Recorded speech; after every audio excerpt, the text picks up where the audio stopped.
Good evening, everyone, and welcome. We are Random Encounter Productions. I'm Cody Stone. With me tonight, we have. You. Okay. Yeah. I'm Cole, and I'm playing Torgen, the Dornish human slayer. Hi, everyone. I'm Eric, and I'm playing Valis Ianrora, the elven charisma channeling healer. Hello, everyone. I am Izzy, and I'm playing Laroon, the weapon master dwarg, who is quickened. Hi, I'm Caitlin. I'm playing Lucky, the pureblood Airlander wanderer folk hero. And I'm Keith, and I am playing Shaq the Powerful, the orc defender of the giant blood. Mm-hmm. All right. Well, welcome, everybody. Welcome. So this is Midnight. First things first. Midnight is a mature campaign setting by Fantasy Flight Games from 2002, 3, 4, 5, somewhere around there. So we've updated it for 5th edition. That is what we are playing tonight. However, it does veer into the dark fantasy areas. We do our best to address all of that sensitively. However, we just want to put out a preemptive warning for everybody so that everyone is prepared. Other than that, we do have a couple of announcements. Heath, tomorrow night, who you are playing, I believe, right? Yes. Yeah. Yes. No. I every Sunday. Yes. So on Sunday nights, I am a part of a homebrew campaign that is based off of I believe it's Throne of Throne of Glass series. It is a homebrew set in Illyria from the streamer It's Ben Pie, and I'm happy that some more people from Random Encounter Productions will be joining me. I believe it's Cody. Yes. Yeah. With hopefully without spoiling too much, I will be jumping in there tomorrow evening. Yeah. So that is at excited about 7. Stream starts at 7:00 Eastern Standard Time, much like how we stream here, but just a little earlier. Mm-hmm. So excited about that. You can find all of our past episodes for that campaign up on It's Ben Pie's YouTube channel. And there's the other thing I do on Thursday nights, but we'll talk about that later. All right. So we will jump into that one in a bit. Schedule for the coming week is a busy week. We've got something every night, it looks like. First and foremost, we've got Disasters in Danger on Monday night. We'll be going back to Storm King's Thunder on Tuesday night. Excited to be back on that. Wednesday night, we have the continuation of our Call of Cthulhu mini game. So that's session 2 of probably 3, maybe 4. Drop my pencil. Just gonna ignore that, except commenting on it. That's clearly me ignoring something. After that, on Thursday, That's how I ignore things. After that, we have Wildmount happening on Thursday. Friday night is Dragon Age. Saturday night is midnight. So, but not at midnight. That's the setting, not the time. We are also, I believe we announced we're doing a giveaway on Thursday. Is that correct? Yes, we haven't listed the parameters for that giveaway yet, so keep an eye on all of our social media because that announcement will be coming this weekend, either tomorrow or Monday, to give you time to enter the giveaway properly. So make sure you are following everywhere you can, as every single social media platform that we have gives sort of interesting and different information. Or the same information in different ways. Like Cody and I are making fools of ourselves on TikTok. It is the way to be, and we love it. Yeah. So we've got that going on. Any other announcements or things that people want to plug while they can?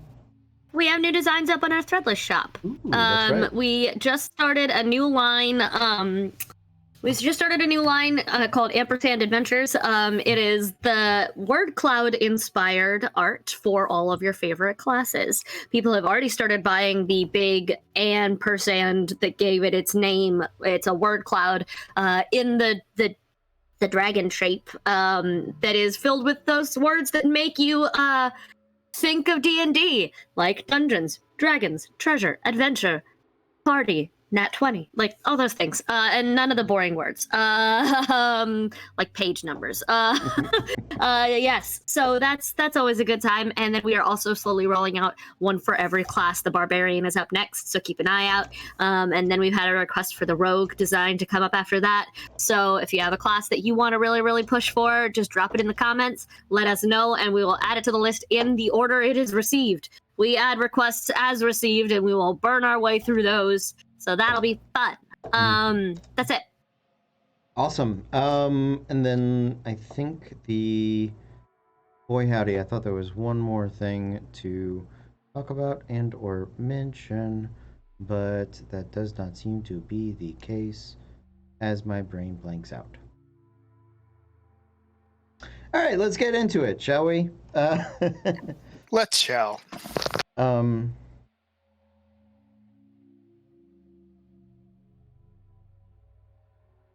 I don't know why. I really think there's something else. Okay. Smile for the last time of this game, folks. Oh, there is one more small thing. Stuff in Orlando is starting to reopen. Yeah, Keith, we got you. Other thing is we are going to continue with our digital playing for I would say at least the next 3 weeks, maybe the next month. For the most part, we may begin to fold in small games like Gloomhaven, which is only a 4-person cast at the most. We've started to get some good traction with these digital tools, and the other thing is it allows us to bring in players that normally can't make the drive on weeknights and things like that. So people that we really do love. And want to continue to see. And unfortunately, here where we are in Orlando, while Orange County has not had a tremendous surge of cases, the Florida as a whole, mostly in South Florida, does continue to post the same average number of new cases per day. And places that our gaming family has to go work. So, yeah. So trying to keep everyone safe. Yeah, so that is our plan. We do love being at the same table together. That was definitely one of the goals when we set out and started. But we're going to do so responsibly. So Gloomhaven will be step 1. I don't know when that will begin. We will keep everybody updated on that. We're going to have conversations with the team first. But if you know us and you know where we are, you may have started to have questions. So we wanted to start to answer them. Give you answers. Yeah, see? I knew it was something important. Okay, now we can start. Here we go.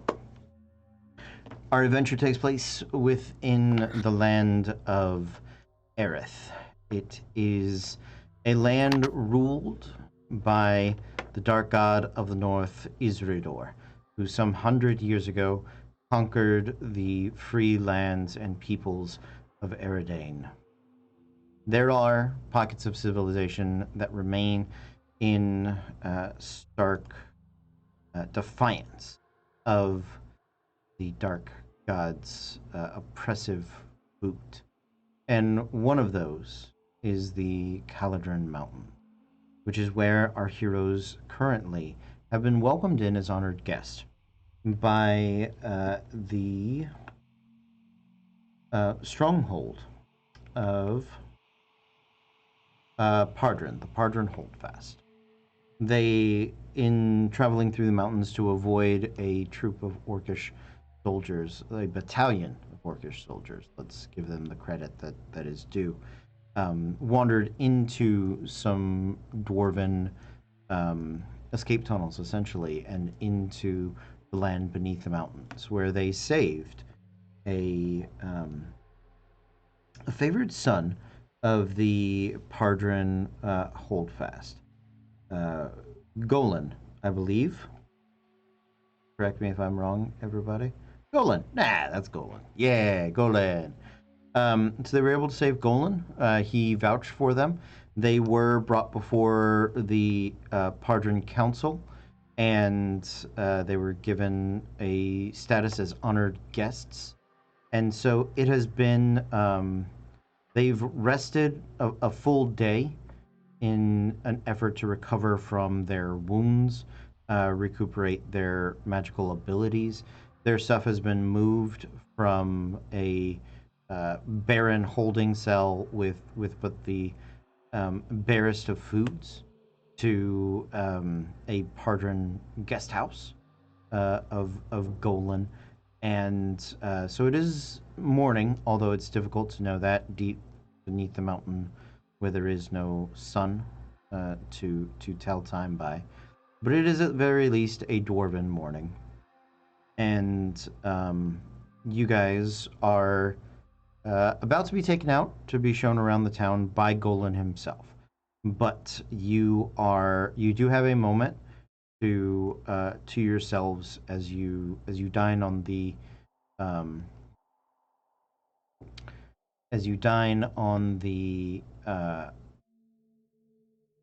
mushrooms, meats, and meads. Not meads, that requires pollen.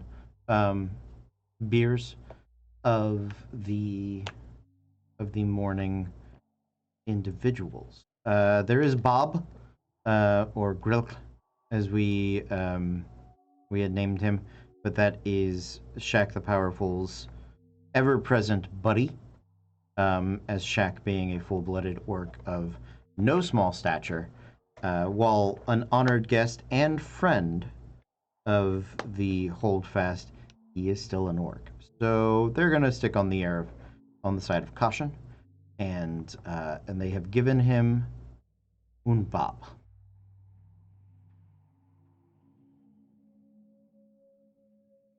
What would you guys like to do?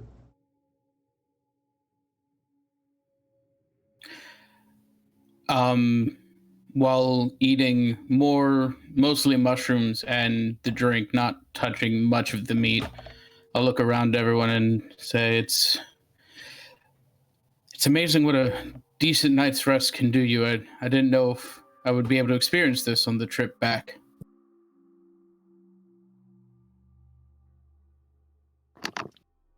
I can understand that. Morgan's literally just eating as much of the food as he possibly can. Going full Goku after training. Got it. Pretty much. It's been a rough ride for him in the past couple weeks. Laroon's just sipping on a nice breakfast beer. Okay. Shaq is doing whatever he can to be as non-offensive as possible. And I'll like as Shaq is kind of like being somewhat reserved, I'll turn over and be like, "You gonna eat that?" Okay, and just take it and like.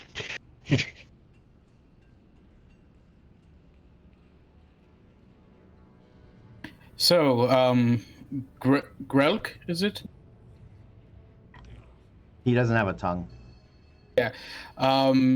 Is there fun things on the itinerary for today? Make an insight check.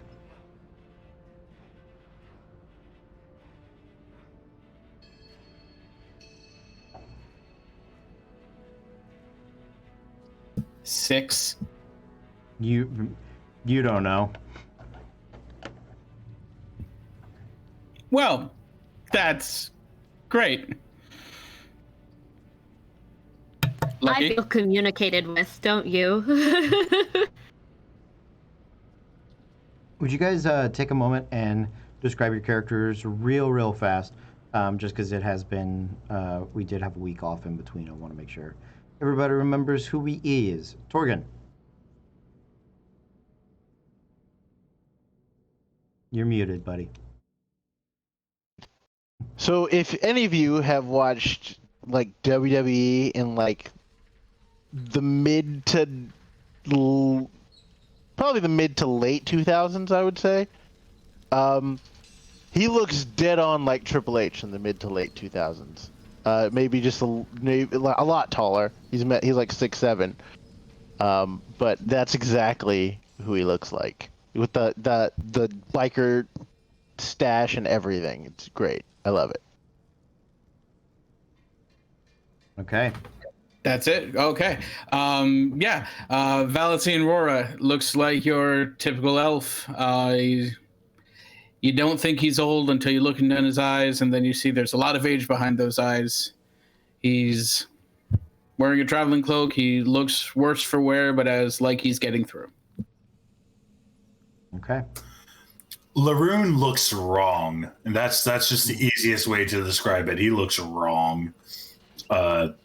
Dwarvish features that are just over enunciated, with very, very just kind of pasty, sickly looking skin.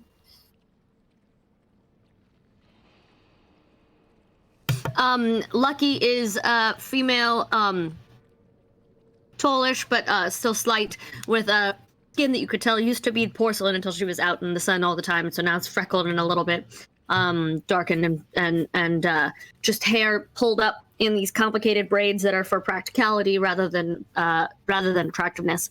All up here, lots of dirty blonde, honey-colored hair, and she is wearing traveling clothes, but that seem higher quality than you would expect from someone who's out there basically being a ranger. Shaq is by far the biggest orc you'll probably ever see.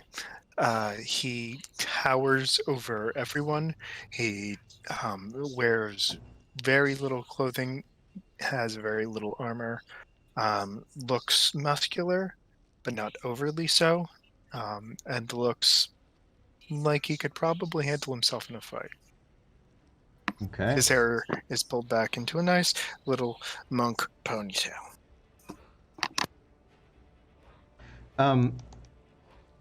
Grilk will offer you guys very little in the way of conversational niceties or just conversation in general. He stands guard by the door, specifically whichever direction is closest to Shaq. He does have the Urutuks of Sun and Moon, which are the adamantine-made war axes, traditional to the Dwarven people, that have been, and I believe are still attuned to Shaq, and he keeps them. You can see them. They are not like locked away. The rest of your weapons have been returned to you guys, and so has your armor and things. For those of you that have such accoutrement. After breakfast, Golan comes into the guest house and greets you all rather excitedly. And all right, so I hope you're all ready for. Great story. Forgot who I was for a moment. Hey, expect everybody's ready to get into the Holdfast, yeah. Indubitably, good sir. You're the indubitable. Okay, so let's get going, all right? Come on. And he's going to drag you guys out and begin to lead you out into the proper city of the Pardren Holdfast. You guys had seen there were a couple of noble families, noble clans that had a seat on the hold here. And as you're walking through the streets of the Holdfast, they are relatively tight together, only ever about 10 feet apart. There was always sort of a density to Dwarven clan life, very much so. And you can imagine that, two things become immediately clear. One, the population of this place is far lower than what the Holdfast supported in its prime. There are many buildings, there are many offshoots, little rooms sort of built into the mountains that are closed or abandoned, or as Golan will sort of describe to you and point out to you, there are killing hallways for the, well, may say this is a bit of and no disrespect to you, Shock, but you're the only orc that's seen the inside of the Northern Holdfast and walked out of it. And these hallways, we know that the day will come when more of your kind, well, not your kind, you're the good one, but more of your kind, forgive it, is bound to Servants come. of the Shadow, yes. Exactly. Are bound to come touring through our hallways, and we want to give them a proper dwarven welcome. You can tell, and some of you assess it, some of it he points out.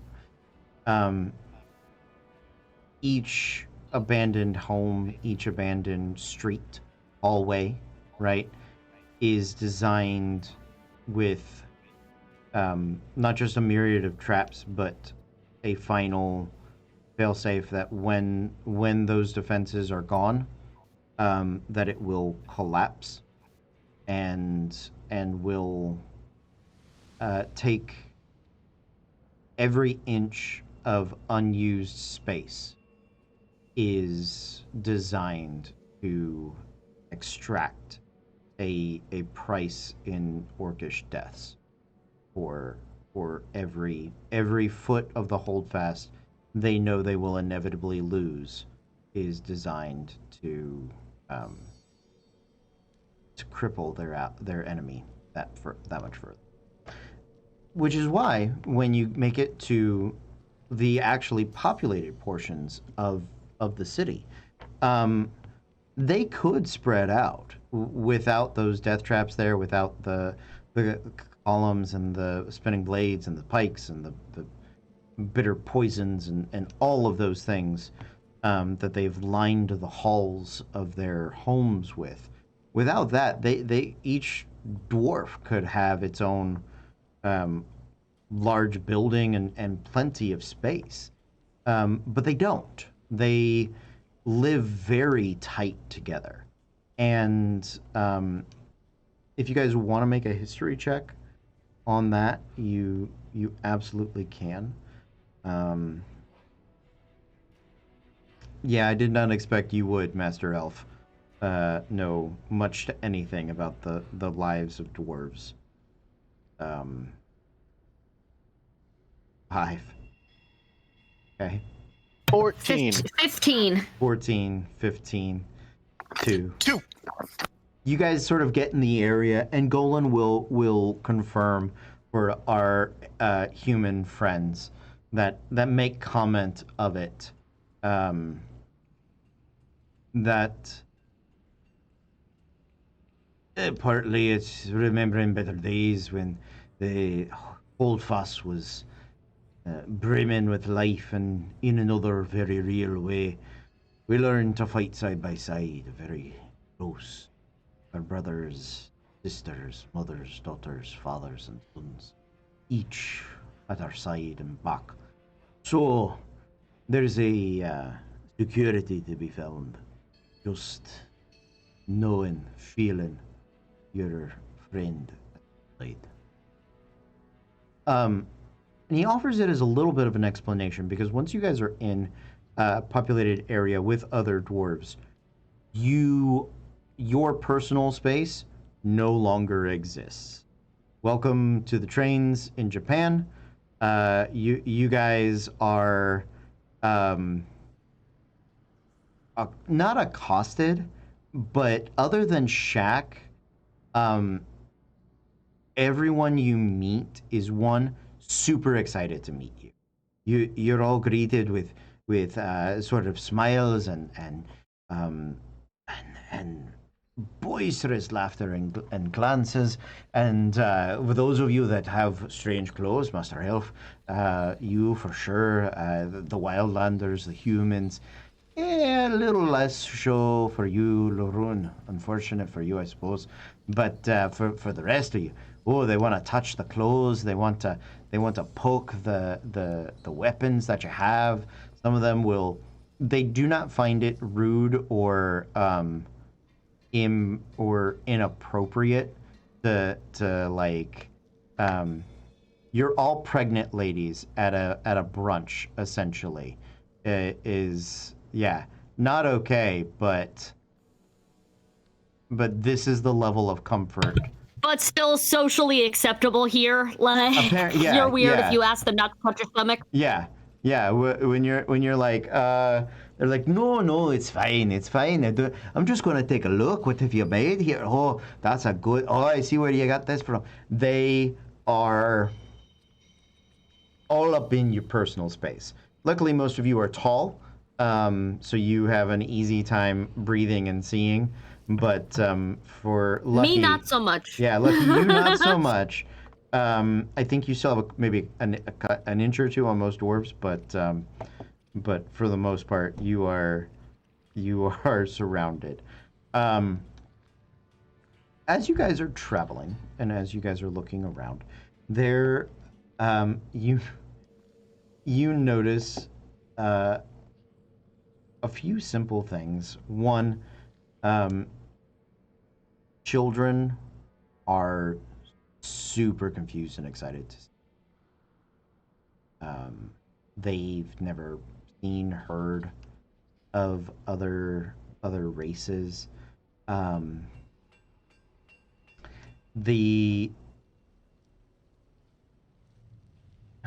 They will bring you guys.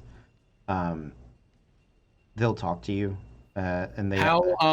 Yeah. Sorry. How common is like magic around where we are? I mean, like with dwarves in general.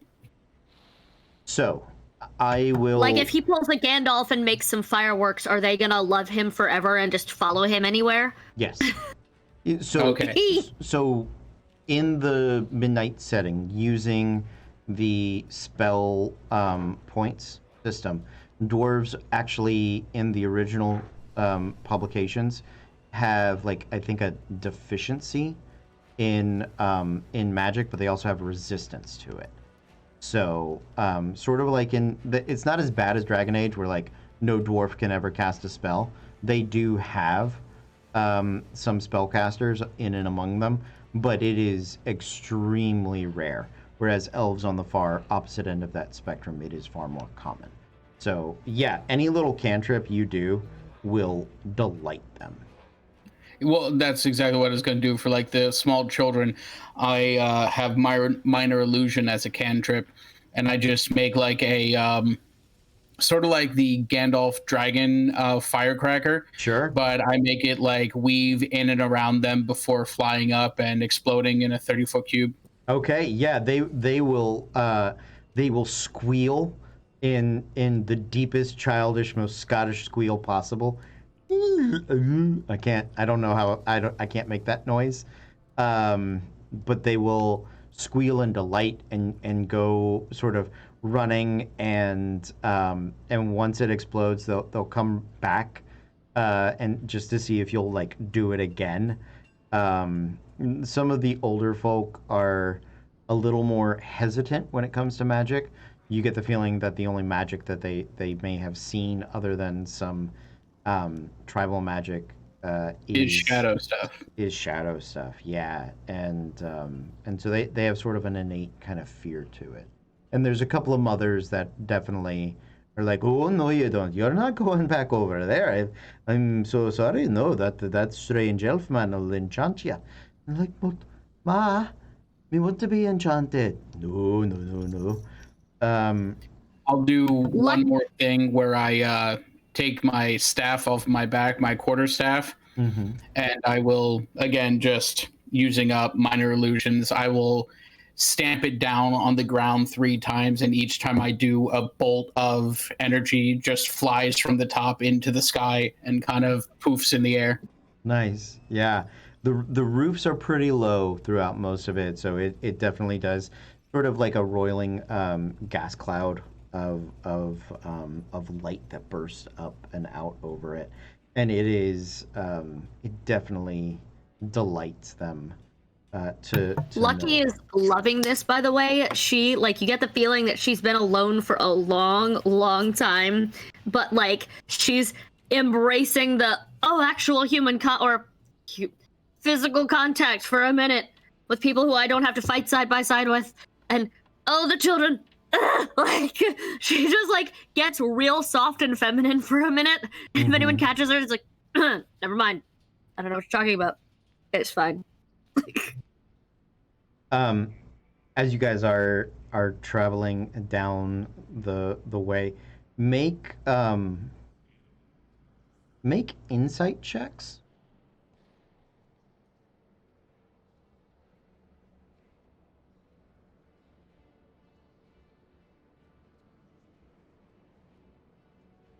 Natural 20. That's a dirty 20. Oh, nice. Okay.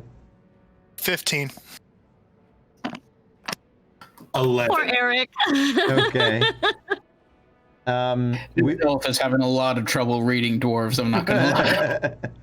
We will. Well, there's an enmity for a long time, so like that Speak, makes sense. friend, and enter. No, Yeah. sorry, different type of reading dwarf.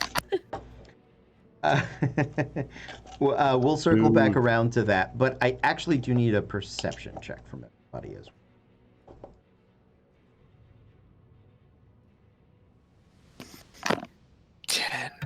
I was so insightful, but percept-wise, I rolled a 5. I got a 5. That's plus my things. 5. 18. 18. 23. Okay. 9. I see it. I'm getting tired of these numbers that I can do on my hands, I'm not gonna lie. Use them all now. Use them all now. One of the places that Golan is specifically certain to bring you guys by is the forging district, and with the forge masters. A number of you have not just dwarven armor that you're wearing, but you have some dwarven heirlooms and items, and the Golan will bring you into the forging area, and immediately you get the feeling the day you were resting, Golan like walked around and was like, I brought home a bunch of friends. They're really cool. You gotta see what they got. And so the Forge Masters are sort of all lined up waiting there. It is an area where the children are forbidden from going. But they sort of wait out on the edge, at least for a little while. They start to kind of get bored, but the Forge Masters will come up to you. And Golan is going to take the opportunity. So, this is Master Denig. Hello there, my friends. So, I was telling him, he's the Forge Master, that I'd gotten a brief look at some of your mighty arms and armor there. And Master Denig was hoping I could beg the opportunity to look over the items that you've come to earn, that we might improve upon the designs that we utilize here within the Holdfast. And if, for whatever reason, you masters took an interest in trading or something along those lines, I'd guarantee you got a better than fair price for it. But for just the mere glance at them and the opportunity to examine and improve our wares, we'd be willing to offer any sort of repairs or minor items that we could to support you in your ventures. Shaq would like to stay in Old Dwarven. Feel free. These weapons are ones that we have come to, or I've come to, in the most unfortunate circumstances. but please take a look. If they can be of any help, I would be happy to aid you all in any way. Cool. Grilk is gonna sort of look over to you, understanding what you said, and wait for like a confirmation of like, you're sure you want me to take these off my belt and give it to them? For a moment, and all right, and he'll heft them both out, in a sort of practiced skill, and present them to you, and Denig is immediately sort of taken and overwhelmed with the sign of appreciation and respect, and so he, oh, well, Master Rorik, that is far more generosity than I expected, to be honest, but perhaps what Golan has told us is true. This will aid us tremendously. And he'll nod, and some of his they're not apprentices, they're like, I guess, like a sous chef to a head chef, like they're full blacksmiths, but they're not, yeah, journeymen, like they could run their own forge, but that's not, in another day or another age they probably would have, but not now, not like this. They all band together. Denig sort of looks over the rest of you to see if you have something you're willing to offer.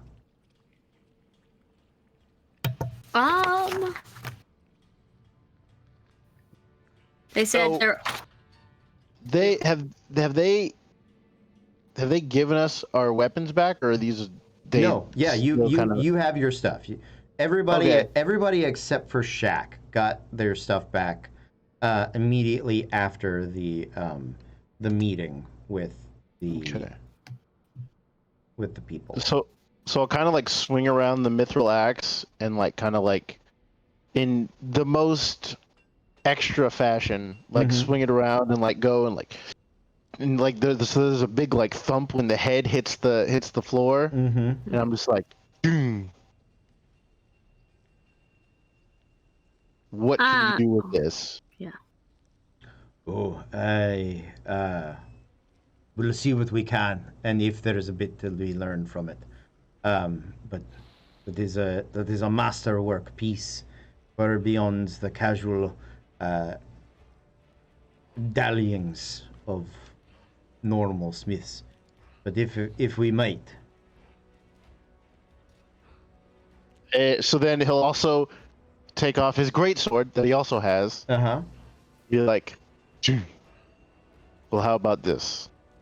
Oh, well, that is. I have not seen a human blade in many a generation. That is a well-kept piece. We can add a little dwarven know-how to it. He goes, "I'll let you look at this for doing something to this." Right, all right. They'll come and collect those. Is there? Do me a quick favor, Dorgan. Make me a performance check on that big swing you did. I'm interested to see. Natural one. I drop everything. Smack yourself in the face. Pretty close. I rolled a 3, so a 4 overall. Why would you betray me at this moment in time? Why? Why? You could have just like fumbled it out of the sheath. They still would have been impressed by it. But they don't. So they are not disappointed or anything. You could only succeed better on that. But it was fairly neutral. Lucky, I interrupted you. I'm sorry. It's okay. No, I was just double checking. Are they improving stuff and giving them back to us, or are we just trading things straight up? So later you will have the opportunity to trade for things if you want. But I can hand over stuff right now and let them play with them, basically. Right. So what you're doing Great. is if you have gear that is, they were specifically interested in the dwarven gear, but And I don't know what of my things, the Karakin arrows or the leaf blade short sword or the quiver or the longbow, I don't know if any of those are dwarven. I didn't write it down if they were. all of that is elven, actually. Then I don't have to do shit. You don't, but they could still develop or find some benefit if they would from. if they would like to, she will happily hand over everything Okay. and say, I have yet to meet a craftsman finer than a dwarf. I trust you to do or not do whatever you feel is best for my pieces. So they will. Some of it he looks at like, what the fuck am I gonna do with that? Just because but he doesn't want to like insult you. Yeah, no, go for it. I'm not insulted. Listen, I'm on a quest to make sure that places like you and your families here are safe. Whatever you can give me to make that easier, I'm not offended by anything. Right, of course. No, the he'll take the I think you have the Erensil fighting knives or the leaf blade sword, short sword. The metal weapons they will take and examine and look over, and they'll take one of the arrowheads. It's a long shot that he's gonna be able to do anything with that because wood is so rare for them. But he's still gonna give it a try. So like the quiver and that sort of stuff, he will leave with you. The things that are not primarily metallic, it seems to be the difference. Anybody else? All I have is a stick. Oh, and it's a good one. It's a mighty fine stick. Yes, quite. So Laroon's gonna. It's an old family hammer, but hits harder than it looks, and pass it over. Oh, all right. Thank you. It's much appreciated. So he'll... And sorry. No, you're good. Go ahead. And if you can help me get out of this armor quickly, I'll let you take a look at that as well. Right. Well, and he sort of looks around, and since not all of you guys rolled great on your insights, you get the feeling there's like, he makes sort of a joke about some lady dwarfs being willing to help you out of your armor.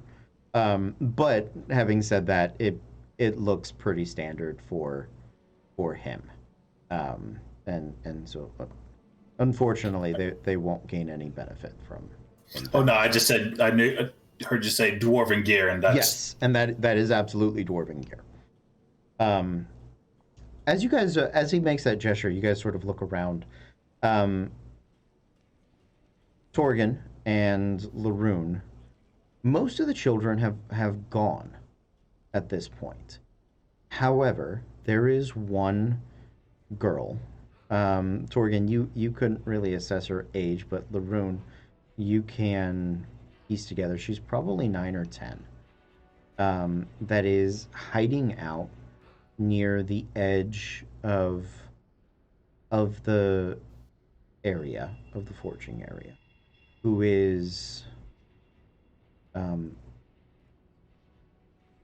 of Dwargish descent, and she is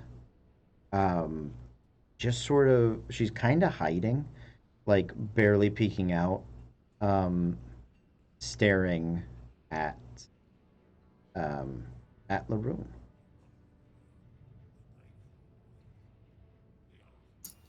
I'm going to walk probably about 10 feet from where she's hiding to the right or the left, once I notice her, and just sit down and wait for her to approach me.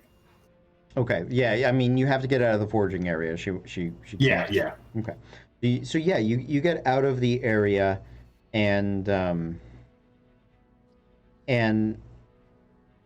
she's kind of nervous, but she will come up and very meekly sort of give you, hello. Hello there. As you look at her, you can tell a few things. She is even at 9 and 10, she already has some scars on her. They don't look like they're like full combat scars, but you can tell it is difficult for her, to say the least. Hello, are you? Were you? You look very different. I am very different. Oh. Okay. Well, all right. And she kind of sits down in front of you.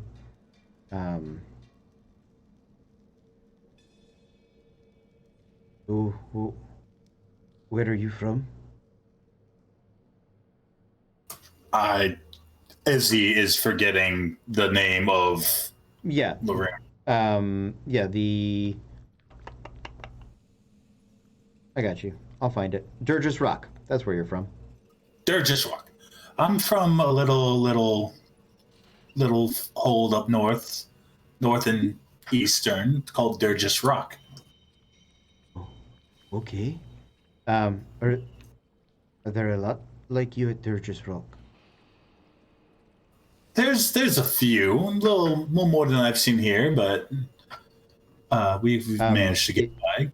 Izzy, I'm going to pause you here because, one, there were no other dwarves at Durgis Rock, and two, Durgis Rock is gone. Yes, but she has word there. Okay. The reason I'm letting you know is you get the feeling if she thinks there's a place where she might belong, she is going to try to go there. If you tell her there is a place where if there's a clan of dwarves, she is going to try to go there.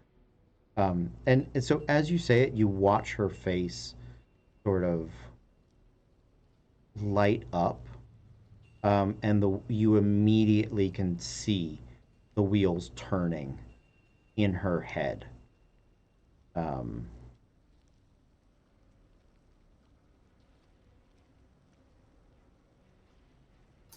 However, they won't accept anyone there. They won't accept any outsiders there unless they are, of course, of age to travel and have proven their mettle. Ooh. Yeah. All right. So you gotta make sure you train yourself. Oh, all right. Yeah, of course. Of course, we all have to do that.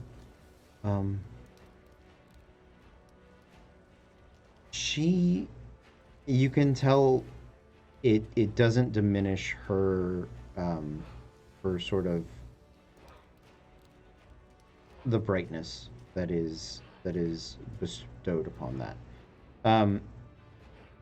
She will continue to have for as long as you will sit and talk with her. She will ask you questions. It starts simple things like how'd you get your armor? How old are you? And then it starts to just become just does her best to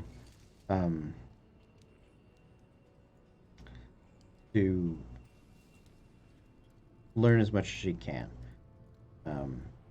So while the Forge Masters are looking over your items, if you're going to stay there, Golan will continue to lead the rest of the group sort of on and around.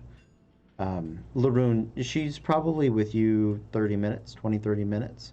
And you get the feeling she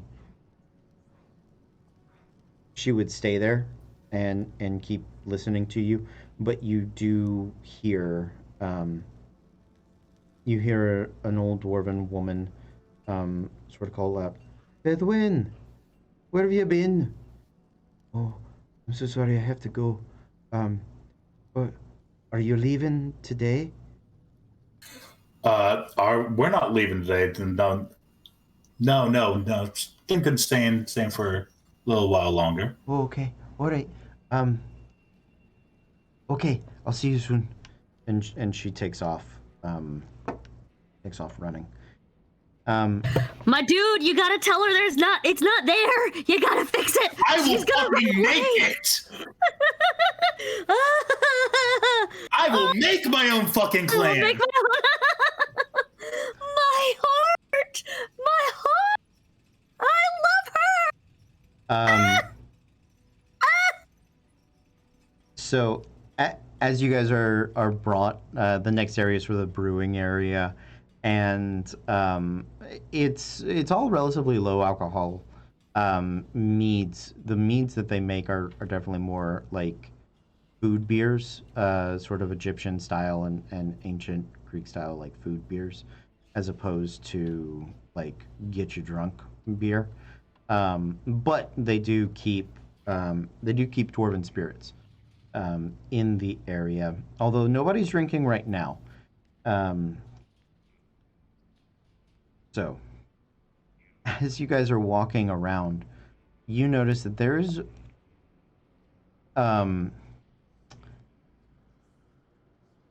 who rolled the highest on insights? That was I think that was Cole. more than 30 seconds ago, so I have no idea. I think Izzy had like a 23. I had an 18. That That on was perception. Yeah. Okay. Then Insight, No, I thought I'm you got fine. nat 20. my then yeah, I got then I a rolled a 15. nat 20 on insight. Okay. Torgan? Oh, on insight, yes, I got a 20. I got a dirty 20 Okay. as well. Yeah. Torgan and Lucky. Torgan, with your nat 20, you know that there is some of these dwarven maidens are really wanting to welcome you to the Holdfast. Not Lucky points that out. Lucky knows he knows, but she is gonna just. not How just long's it been for you? Hold you and fast. Yeah. not Are you trying to wingman me right now? Yes, she sees what's happening, and she is like, you know what? He could do with some relaxing. Let's fucking go. That one looks nice. Look at her twirling her beard. She's lovely. So Torgan, with your nat 20, it's not just you. It's pretty much everybody but Shaq. There is somebody in the Holdfast. Lucky is although there are plenty of male suitors that are, part of it is like a curiosity, part of it is you guys have been honored as heroes, and another part of it is just a sort of life affirmation. A very important question for you, sir. Yeah, I think you know where I'm going with this. go for it. Is Varric Tethras there? If I can find the Holdfast equivalent of Varric, the goddamn perfect romance option that I will never have Tethras, I would like to find him. Okay. There is. And at least have a drink with them. I'm not promising anything else. I would like to go socialize. So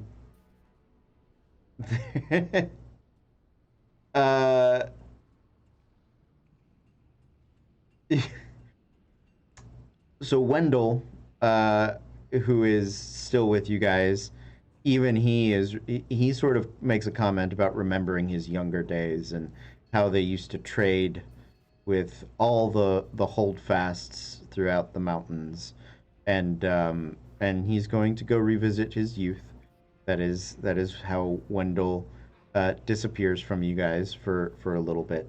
In and around sort of the brewery area, there is, I will say, there is a dwarf that keeps his hair short and his face shaved, and is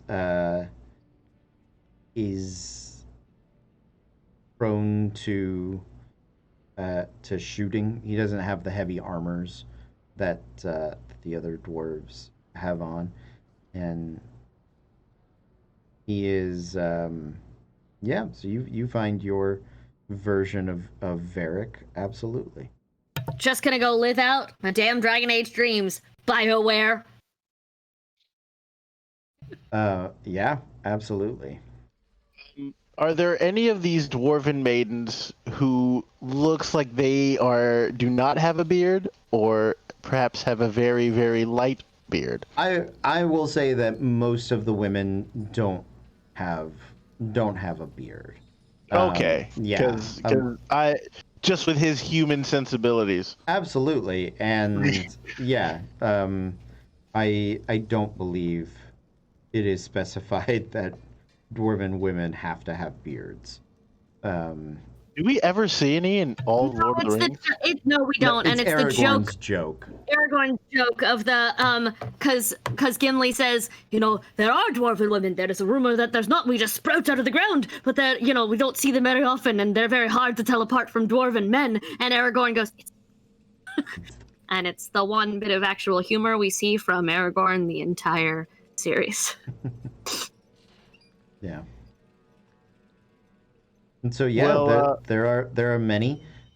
Most of the dwarves here have very dark features, except and browns, black hairs, ranging to reds. There is the rare blonde-headed dwarven maiden or two. Very specific. Whichever one looks the most like Stephanie McMahon. Stephanie McMahon. Okay. Oh, okay. Theming purposes. I understand now. Yes. For theming. For theming. Don't worry. I'm just planning on eventually getting my WrestleMania entrance. Yes. So that's what I'm going for. Got it. Yes. You find a dwarven maiden that, while not yet, will someday look like a weird dominatrix mom riding on a wagon for you. As long as you marry her while she's unconscious. Yes. Yeah. That is the only way she will marry you, I guess. I don't know. So yes. Master Elf, have you any amorous or intentions to the day? Please. I'm going to take that as a please no, not a please yes. I didn't suspect so. Every time they have come up to touch the robe, I've just slowly cinched it in a little bit more. I will say that when you do, initially, they do the you're so funny, and like as though you are attempting to play hard to get, but eventually they do. Eventually, the only female dwarves that seem persistent or pursuant to you are ones that find you hairless and androgynous, like a woman. So,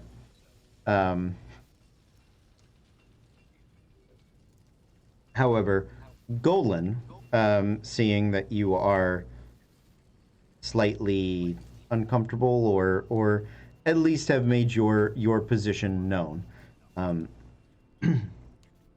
Master Wallace, I have an individual, a ladyship that I think might fit your particular dispositions a little bit better. Would you mind coming with me?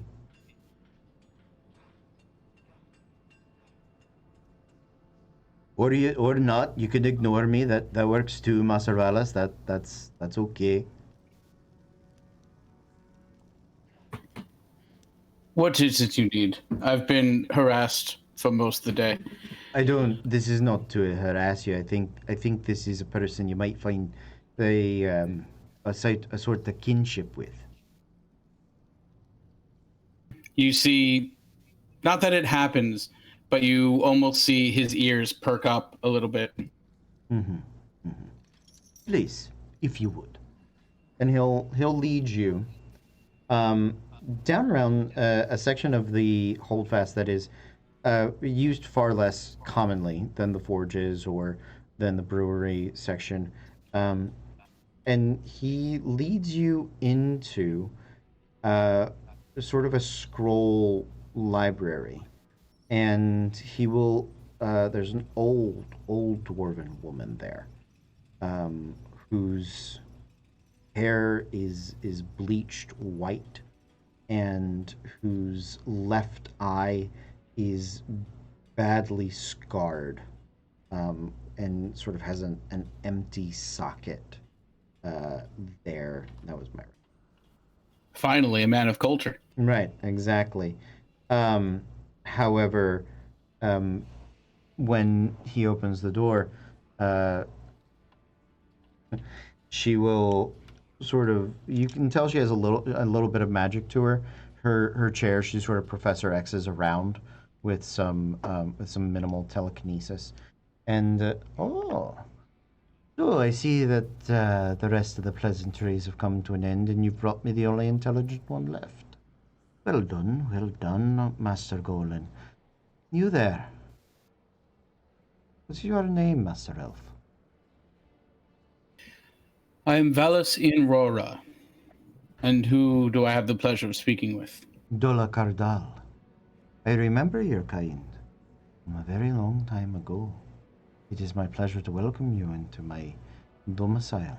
Please, sit. I might bend your ear for a moment. In order to just meet magic with magic, I wave my hands and mage hand a chair right behind me, and I sit down within it. Well, have the energy to spare, do you? Wonderful.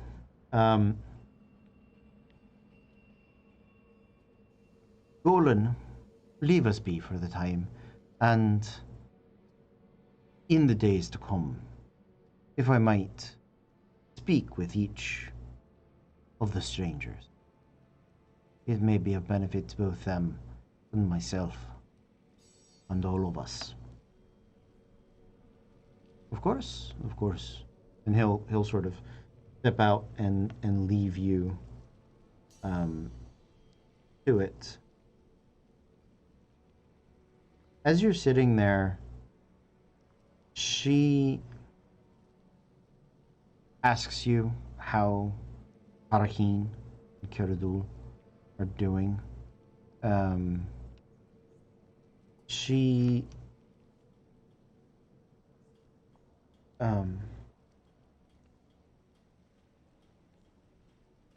will sit and talk with you at length about your journey here and about your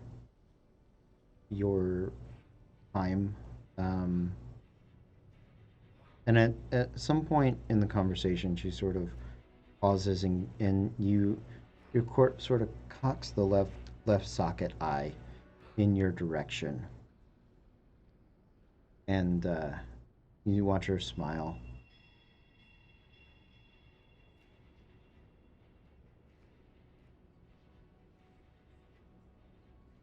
Master Valus, you have a touch of fate upon you. It's one I have not seen in a very long time. Oh, worms and old dwarf heart. Have you... No. I know what you have need. And she'll slide her her chair over to one of the scroll books, and she'll roll out a scroll. And on it is sort of this embossed leaf emblem. And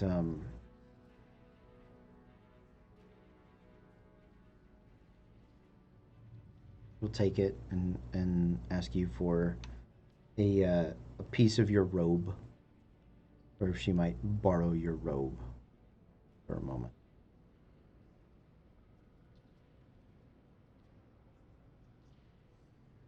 Many things.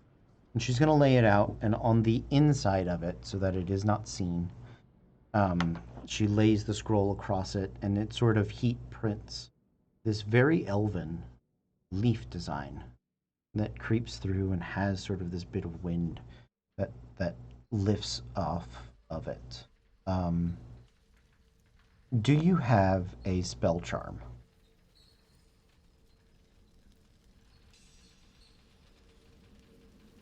I have a spell talisman. A spell talisman. Okay. Yes, I do. What magics is it attuned to? Transmutation. Transmutation. Okay. So this one is going to does that impact your healing magics? I'm unsure. I think technically those are evocation.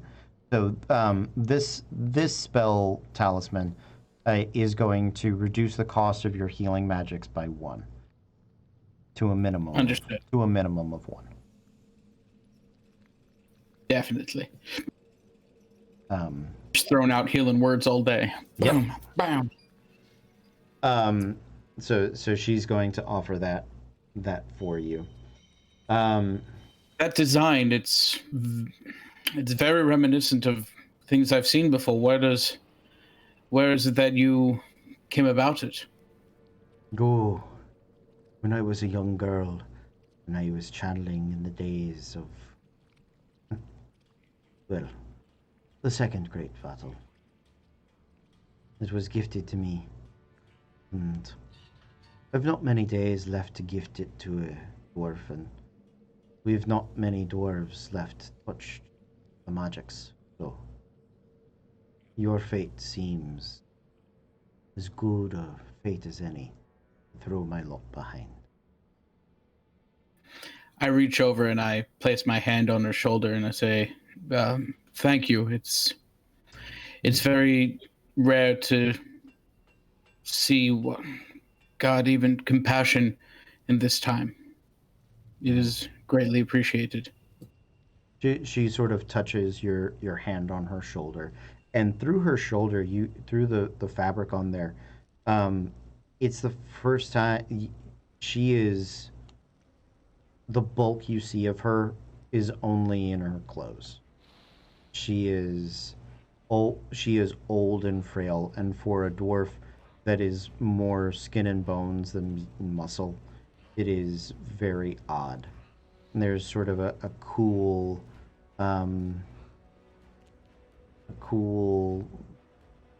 grandmotherly like quality to her skin that has been well lotioned and touch on your shoulder.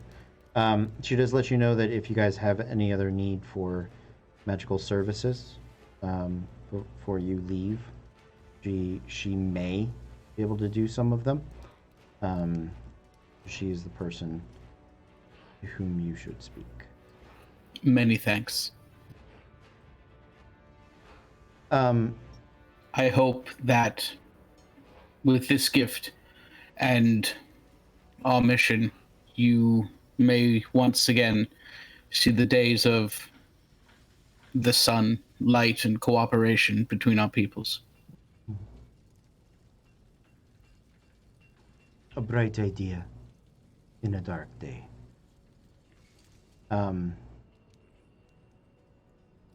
You guys have your evening of revelry. The drinks flow, and you bring a bit of life and happiness to the hold for the evening, even if even for people that choose to or not to participate in amorous moments. Laroon, the girl Fedwin, is rarely far from your sight or about, and those of you that can tell, that notice her, take note of her, she has begun imitating Laroon and carrying her herself in a similar fashion. A day or two goes by. In that time, you guys are welcome to begin prepping for the long journey across the plains. What would you guys like to acquire while you have you fear that between here and the forest of Erethdor, you will not have many friendly places to stop, if any. So what do you guys try to bargain for? Provisions. Provisions. Okay. Absolutely. They will be able to give you provisions. I'm going to make me I'll take nature or survival or history from Lucky or Valis or Torgan, specifically because they may know how far it is to What are our options? nature, history, Okay. Okay. or survival. Yeah, I got bullshit. 9. Okay. That's a 10. 7. Okay. I'm in danger. You guys know it's about 1,500 miles. That you suspect you will have to travel. So, for 6 of you, traveling. Oh my lord! D&D math time, kids. It's our favorite kind of math. Math in D&D? Who'd have 2 plus thought? 2 plus 1 plus 1. So it's about a 2-month journey. Let's say 60 days. So for 6 of you, you guys would need rations for 360 days. You cannot carry a year's worth of food on your backs, unfortunately. Yeah. I guess we have to take our new lovers with us, and we can all divide it amongst ourselves. Did you just? Later. So, do they have hunting and gathering implements that we could use Yeah. or purchase? in Yeah. some way? Yeah, They can make some stuff for you guys. please, because I can hunt and do that nonsense, no problem. But I need. Do you guys have any gear to trade? I have an orcish war axe and throwing hatchets, like 5 of them. Okay. That's good. That's got value to trade. Anybody else? I've got hide armor. hide armor. Okay. And some leather armor. I do have some leather. I have a Leather. handful of gems and the Hearthstone, but I want to keep the Hearthstone. Okay. The gems are worthless to them. They don't want them. Well, then I'll eat them, I guess. That's up to you. So finished goods is ridiculous. Okay, keep. Okay. Anybody else? Yeah. I'm trying. I don't know that anything. I am having stress. Okay. I'm sorry to cause stress. No, it's okay. I have my original short bow and 2 daggers that I Okay. can and a regular long bow that I Okay. can trade away. Yeah. So all my non-special weapons I can. Blah. Yeah, though that stuff will be valuable to them because Great. they Amazing. because they Perfect. don't have a lot of wood specifically. All right, I got them. Okay, here, have many daggers. Okay. And because at this point, if we're in for a penny, we're in for a pound. I kept the daggers so that I could hide them in my boots in case of that. But at this point, if we get caught, we gotta fight our way through anyway. So, Mhm. yeah, take them. Okay. Yeah. So you had a longbow. What else did you have? A longbow, a short bow, Okay. and 2 daggers. Okay. A longbow, a short And then bow. I'm keeping the leaf blade short sword and my other short sword and the fancy longbow and my quivers and stuff. So, Mhm. Yeah. So your bows are worth twice as much as they would normally be worth because wood is extremely rare here. The daggers are worth half as much as it would normally be worth. Food in Caladrin Mountains costs 4 times what it normally would. Okay, should I keep the daggers then, just in case if they're If you not going to be want. worth much? Yeah. if Yeah, you I'll want. keep the daggers, but I will ditch both of these original bows. Okay, so it's like 150 gold pieces worth of materials and services you guys can trade for.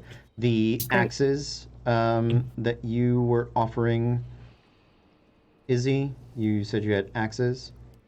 Yeah, I got 5 of them. 5 axes, 5 hand axes? They're specifically written down as throwing, so I assume Hand axes, yeah, throwing axes. So yeah, those are worth half as much, so that's 12.5 gold pieces worth. And then you guys said you had some armor you were willing to trade? I think both Cole and I had some leather armor. I Okay. had hide armor. You had leather Hide. armor. Hide. Okay. The leather armor is going to be worth twice as much because they don't have a lot of leather below ground. The hide armor is worth half as much because they actually have more effective medium armors than that. So that ends up It balances out. yeah, that ends up being 25 gold pieces worth. You guys are up to about 200 gold pieces worth of trade value. What about my quarterstaff? Your quarterstaff is a spellcasting implement. That's right. I didn't think of that. Never mind. I'm keeping that. Oh, okay. I mean, it's up to you. You kind of need that. Yeah. I'm just like, what do I have that's wooden? Just assuming that I don't carry anything that Okay. I would have been able to trade, but I will offer my help and services as far as lifting and building and doing all of those things. Basically, if they need me to reach anywhere high. Okay. Make me an athletics check. Okay. Let me see what my modifier is. Can I also? Can I also help with that? Offer labor, sure. Yeah. You guys are committing to staying at least a week then. You guys okay with that, or? With how long we have to travel, it might be worth it. Yeah. Because we have so long to travel ahead of us. At this point, it feels like it might be worth it to either continue the good relationship with these people or build a wagon. Yep. That 18 plus 3, so 21. 21. Okay. Yeah, nicely done. That's a great deal of success there. You said athletics check, right? Yes, I did. So 15 plus 7. So that's a 22. A 22. Okay, Yeah. so specifically for each of you, I'm gonna say because you offer some height advantages in your athletics services, and you guys rolled really well, that'll each be worth 50 gold pieces worth of goods. So. I will only take 40 of it. Okay. So to be clear, you are not actually earning money. You are doing things in barter and trade. Cool. So. Anything else that you guys are gathering of value? I did have that war axe from Okay. Yeah, it's a orcish great axe. Orcish great axe. Okay, great axe. Yep, I can price a great axe for you. Great sword, great axe. So that's another 15 on the pile. You guys are like 225 at this point, I think.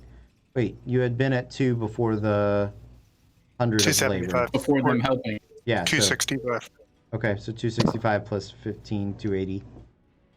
Wait, because you said 50 each or 50 altogether? 50 each. Okay. So then we're at 315. 315.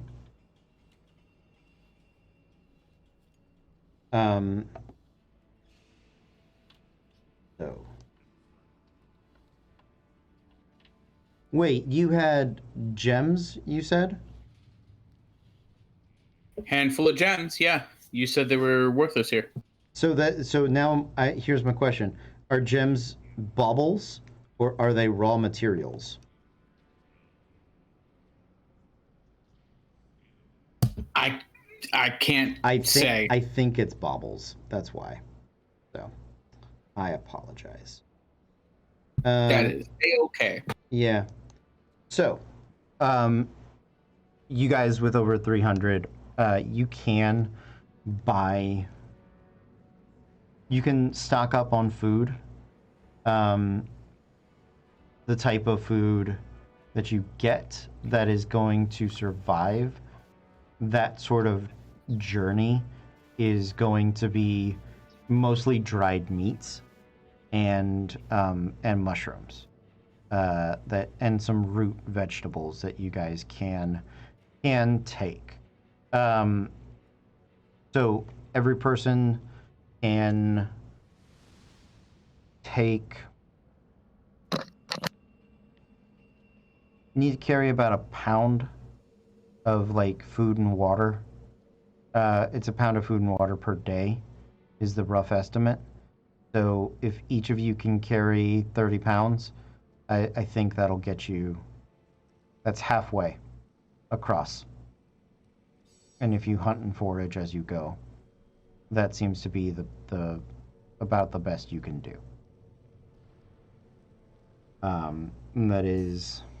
So hunt as often as I can, but if we are in a place where we like can't cook or can't have an open flame, eat the hardtack, eat the jerky, eat the whatever.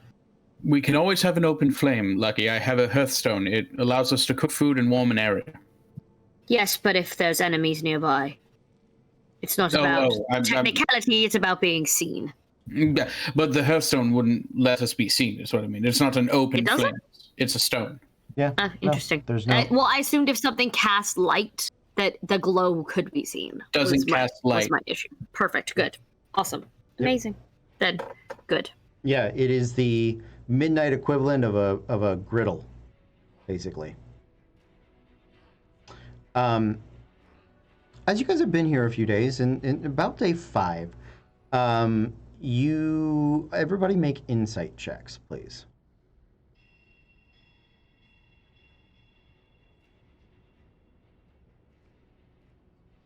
$13.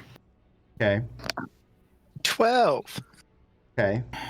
6. Okay. 14.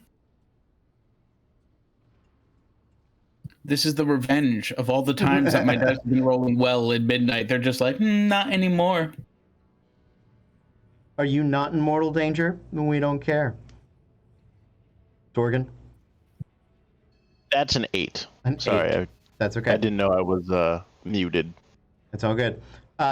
You guys have been doing your work. You continue to be honored as guests, and you know what you guys glean from people that are just sort of talking around, and they will the dwarves will let you man whore or lady whore it up as appropriate to you, as much as you are interested in. However, you know that there is, before you leave, there is a grand pit fight planned. And it's sort of a like celebration Go on. That is going to be in a night or two. Laroon, as you are traveling about and doing labor and work, there is one older dwarven woman who's going to sort of catch you by your arm as you are walking around. And you can tell she's already fighting back some tears. And she just... I wanted you to know that you've done more for my poor daughter than anyone in the clan ever has, and it's changed her life in so many ways. And I just wanted to thank you for and she starts to cry at this moment. I just wanted to thank you for your kindness. It's something I wish I could have given her myself. You guys have noticed that Bedwin, at this point, you have to notice her. She's always around. But it seems as though the other children, because of the kindness shown to her by Laroon, and I'm assuming all of you, I don't suspect any of you are like kicking her as she walks by. Just going around kicking puppies. Yeah, exactly. It looks as though they pick on her less.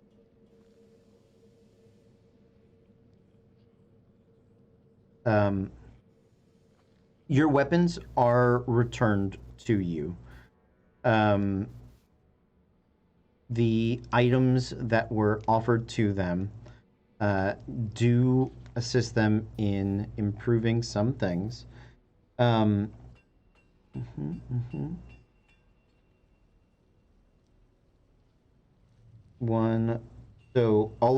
of your gear that was chipped, broken, reduced in effectiveness is now returned to its full effectiveness. The other thing that they will offer you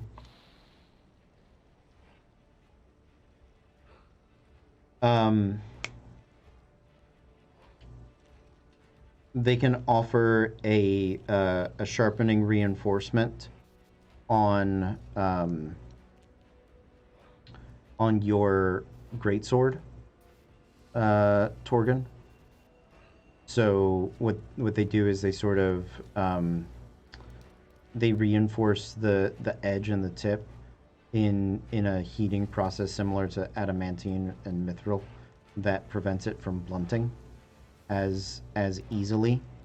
So you will you can once per day not lose effectiveness on a natural 1, or you can reroll the damage on a critical if you would like. It's once per day, a choice. Okay, I like that. Okay. The hammer is already sort of magical and empowered, but they can offer you a support against it. They sort of reinforce the head. So if you're ever dealing damage against a golem or other non-flesh based entity, so elemental, earth elemental or rock, basically, you can reroll your damage for that, but you have to take the second. So, and it cannot be dealing radiant damage. It has to be dealing bludgeoning damage at that point. It's still magical bludgeoning damage, but it's not radiant because they can't do anything with sunlight. That's not their jam. They don't know how to do the sunlight. Yeah.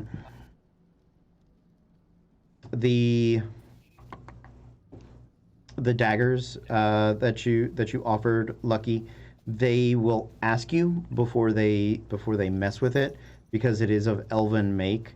They can do a similar reinforcement to what Torgon got on the daggers, but they don't know if that'll ubiji any of the elfness of it. The daggers were just normal. I know, but they don't know that. They don't know that. Okay, what is the reinforcement on them then? Yeah, I'll let them do that. On a natural 1, they don't chip or break, essentially. Or if you critical with them, you can re-roll the damage if you don't like it. Nice. That's Then let them do that. A once per day effect. And roll me a percentile. So I was writing that down. Where's the other half of you? There you go. An 80. An 80. Okay. Yes. Yeah. How many of the Karahin arrows do you have? 15. 15? Okay. Yes. Roll me a d10. Okay. 7. They are able to make 7 more. Or So that's 7 more of their dwarven version of them. they do the same thing though. They do the same thing. They So look 15 plus 7 is 22, right? Yep, and you can put 20 in a quiver. So you got 2 of them left out. They are heavier. That's But amazing. okay. With most of your business sort of wrapping up and the night of the pit fights coming close, you guys or it's here. Let's get to the pit fights, shall we? Woo. Quick question. Yes. So before the pit fights, how much in advance do I know that the pit fights are happening? Only a day or two. Only like a day. Why? Could I attempt to find the people who know any type of music Yeah. in this entire place? Sure, absolutely. Um, I already Can know I- where this is going, and I love it. Yep. Can I also teach me? Can I also attempt to teach them a song? Yeah, absolutely. Awesome. I would like to do that and teach them a very special song Okay. because I would like to contract them for the day of the pit fights. Okay. Make a performance check. Ooh, this isn't gonna go well. You better zoom out your camera and storm into this room like you are going into the ring. I best see you turn that bed into a wrestling mat. I want to watch this reenacted. Let's go. Okay, that's a 16. You are able to hum it well enough for them to learn it. Yes. All right. It's game time. Okay. Cody, Yeah.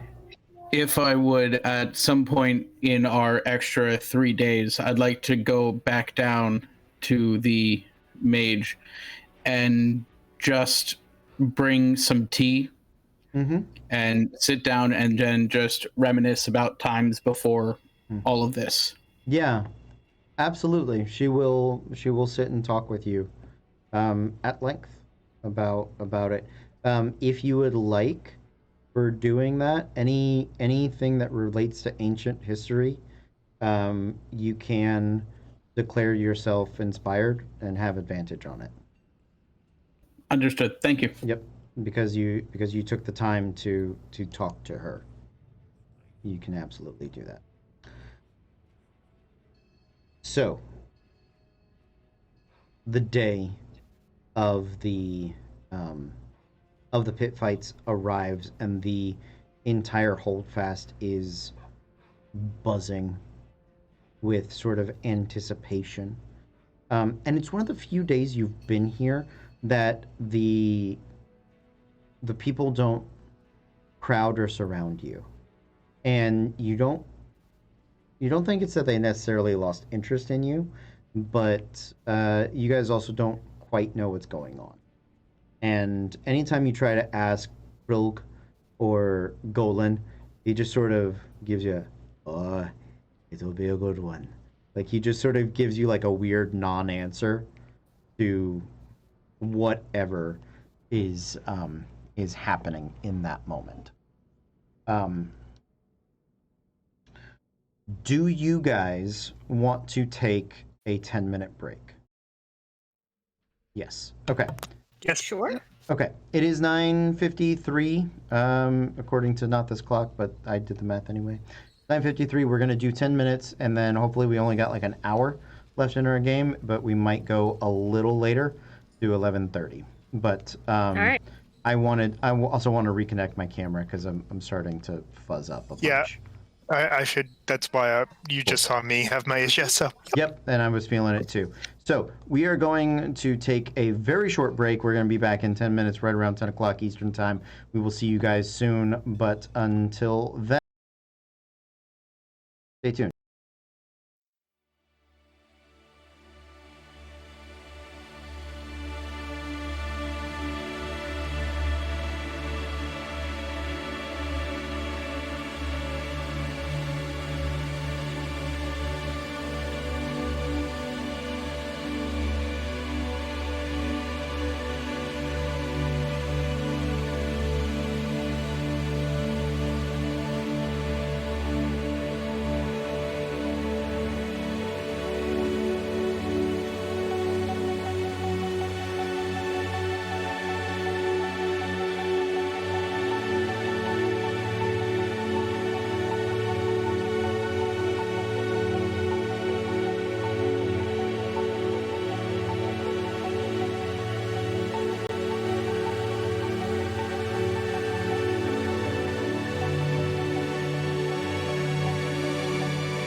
Sorry.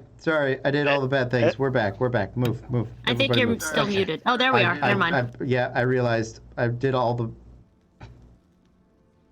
Everything went Welcome back, horribly wrong. everyone. We're professionals. I'm Cody Stone. Are we? I want to be. With me tonight. You break it, you fix it. You made him sad, Cole. I'm sorry. Cody, I love you. I love you. He wants to be the very best, like no one ever was. Yeah. Oh, first off, don't bring Ash Ketchum. Don't bring Ash Ketchum into this. We know how this is gonna go. No, you made him sad. Keith gets to bring up anything he fucking wants. With me tonight we have. Cole, I'm playing Torgan, the Dornish human slayer who is really just Triple H. Eric, and I'm playing Ash Ketchum. No, I'm playing Valis Inrora, the You stole my joke. charisma channeling high elf healer. Izzy, who is encouraging this chaos, playing Laroon, the Dwarg weapon master. Caitlin will forever stand Pokemon as a series over everything else. Bellamy playing Lucky, the pureblood Aaronlander Wanderer folk hero.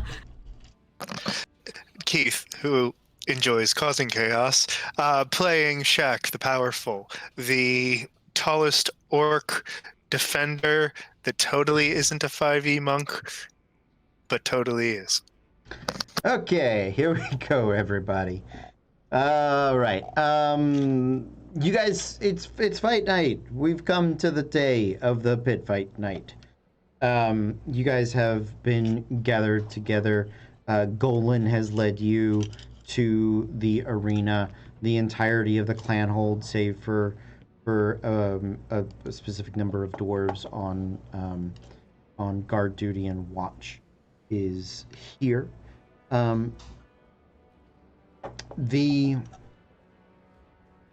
me see. So it's about a 40-foot square. It is deeper, has a higher roof, about 15 feet deep. In there, there are some 5 stone pylons, each about 2 feet at the base that stretch up about 10 feet into the air. So they don't reach the roof, but they are for climbing. There is a couple of oil-filled basins that sit around the interior of the area, and crude iron spikes line the walls. So most of which are sort of bloodied and gory, and you can see the caked-on ichor of long dead combatants.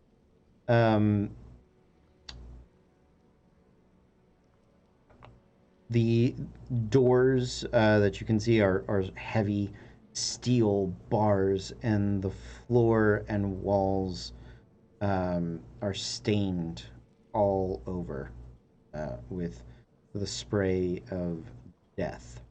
Around the edge of the pit is a 3-ring riser tier for spectators, and at one end is a taller dais, which Dor and his council sit. Golan's father is there, who vouch for you guys. Those of you from Durgis Rock, you are unfamiliar with this. The dwarves of Durgis Rock don't participate in pit fights, or at least not to this extent, for absolutely certain. You guys are led to a place near the front, off on the side of the dais, Golan's special seating, where you can sit. And as you guys watch the first match begin, there is a young, unbloodied warrior. You may have seen him around the town, who is in mid-battle with a goblin. that has been seemingly captured and brought before them. Dor's steel staff rings against the stone as he sort of thumps it into the ground at his feet, and the crowd grows quiet for a moment, and his deep voice rings out in Dwarven, let the time of youth be left behind, and the life of a warrior begin. And he gives it one more solid thump. And with that, the goblin is turned loose. And the goblin sort of comes stumbling in with a spear and some shreds of armor given to him. The young dwarven youth has an axe at his side, and the goblin looks around, sees a discarded spiked mace, and runs and grabs it, and is trying to hold both. They dance this macabre sort of dance of death, each attempting to probe and assault the other, until the young dwarven youth is able to catch the spear on a thrust, and with the heavy dwarven axe sort of shatters the haft of it, and so the goblin, suddenly put off his footing, begins backing up, and the youth seizes the initiative and comes rushing forward, and with just sort of a great chop, cleaves up and underneath the arm of the goblin, and the blood spray begins to stretch out against the youth's face. And the crowd erupts into this massive cheer of joyous adoration, and the crowd is chanting for them. Again, Dwar pounds his staff, and the goblin is gone and grabbed, and it's a lighter pound, and then he sort of joins in with a thumping and sort of a clapping gesture. The youth takes a moment and soaks in the appreciation of the clan, and one of the guards comes out. You suspect it might be his father. And the youth is not unscathed. You can see where the spiked mace had kind of caught a little bit of his side. He winces a little, but they lead him off to some grand adorations. There's one more match that follows. It is a dwarf that seems very much like Skrilg, that has been in a fight or two. He is clearly towards the elder end of his days, and you get the feeling it is a fight to determine if he is still fit to fight. You also get the Golan will explain to you that it is a fight that he asked for, that many dwarves, rather than go into retirement, would prefer to die with a weapon in their hand. And so it is, this match is cheered, but you can tell it is a far more almost somber affair that that is witnessed and appreciated, but the old dwarf doesn't last long. He gets his licks in. He fights an ogre, the enemy of his choosing, and he does well to injure the ogre's right arm, who can barely lift his club, but the ogre does end up spiking him on the wall. When he is dead, the clan, they don't boo, they offer sort of this dirging song of their departed friend as the guards come rushing in and quickly put down the ogre with halberds and spears at a length. The family comes and collects the old dwarf from the walls, his arms and armor laid to rest with him as he is carried out of the building. When they are gone, there is a moment of silence before the staff strikes the stone once again. And the door rises, and then does Golan's father and the rest of the council begins to stand at his side. The captain of the guard, Thadrin, stands out in the pit and calls out in a loud, clear voice. There are honored warriors among us. Shall we offer them a test of that honor? And with that, the crowd begins to cheer, and the eyes of the entire holdfast shift towards you and your party.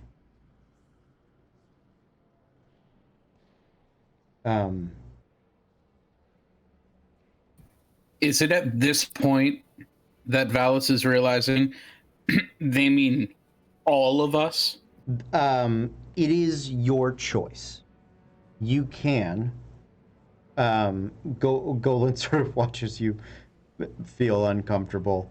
But you guys can choose to fight individually, or you can choose to fight as a group. You do not all have to fight. However, you get the feeling that there is an anticipation that you will. Look, I'll be honest with the rest of you. I was not planning on fighting anything, but if all of you are going down together, then I will not let you go alone. I think it would dishonor them to refuse at this point, honestly, after they've done so much for us, so... I mean, if they just want to see me fight by myself, I'll go and do that too. Either way, I'm going down. Oh, y'all know my stance on fighting. Torgin's over there like 100% just like trying to hype up the crowd as much as possible. Oh, and and they be hype. They don't. Yeah. They don't get hype. They stay hype. They stay hype. He starts doing the Hulk Hogan like. Oh. Well then, I guess He's ready. Can't be helped, and I place my hand on my chest and I cast Mage Armor on myself. Okay. To be clear, I will let you. I'll pull back the veil for you guys. No, actually, you know what? If you're all in, you're all in. It's up to you guys. This is the amount of just the information you have. So, Lucky, you in? Oh, yeah. Okay.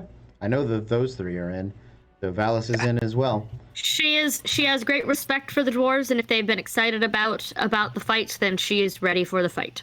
Okay. In for a penny, in for a pound. Yep. Before we go down, though, I would like to pull Golan aside and ask him, are we fighting fellow warriors, and does it have to be to the death, or can it be to submission? I'd rather not take those that could be defending you and fight to the death with them. Well, we don't. Unless we are someone's retirement plan, in which case we'll fuck them up. No, that's weird. No, you get the feeling he's a little confused, but No.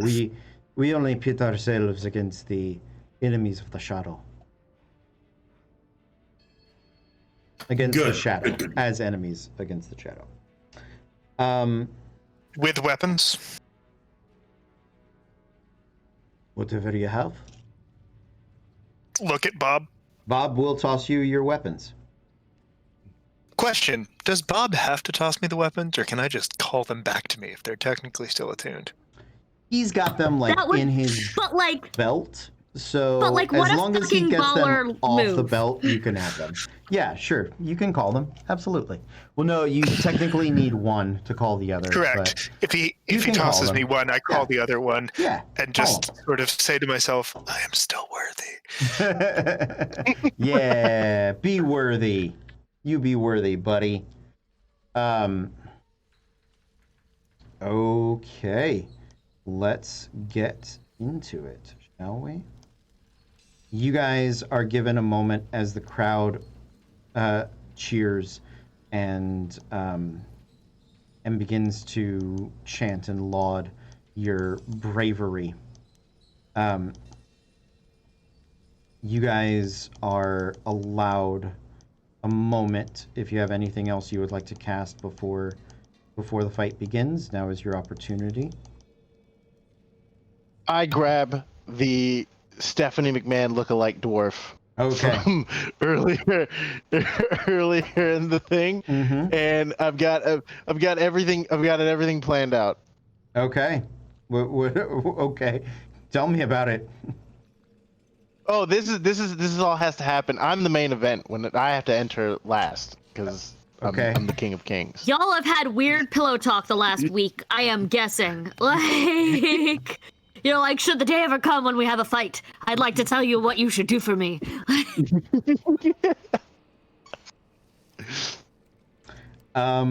Okay. I'm just gonna invisible myself.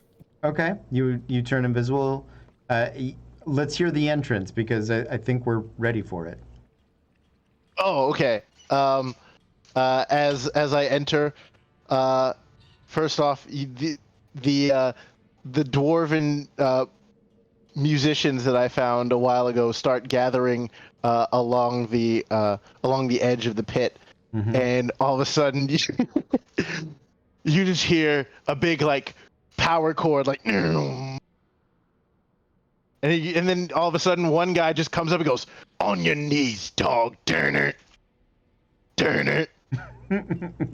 And all of a sudden, you just hear him go, bow down to the king."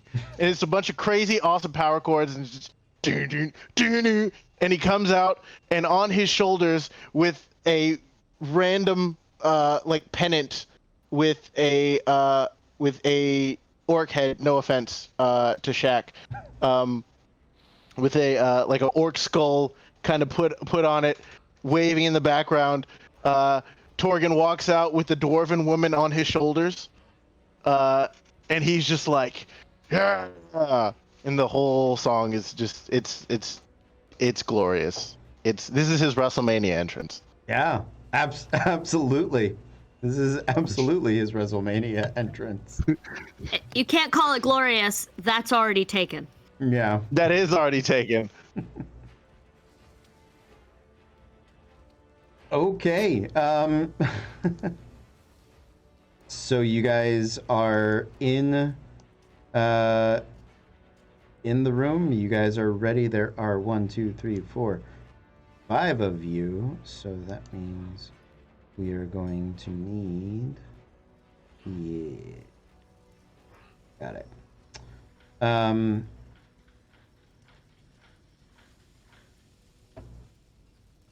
No, not that. Not that. Not that. I apologize. Okay. They count up who is among you, and you guys are allowed the moment, and then the music stops after the grand entrance of Torgan, and filing into the arena, pushed at the ends of spears, are 5 orcs.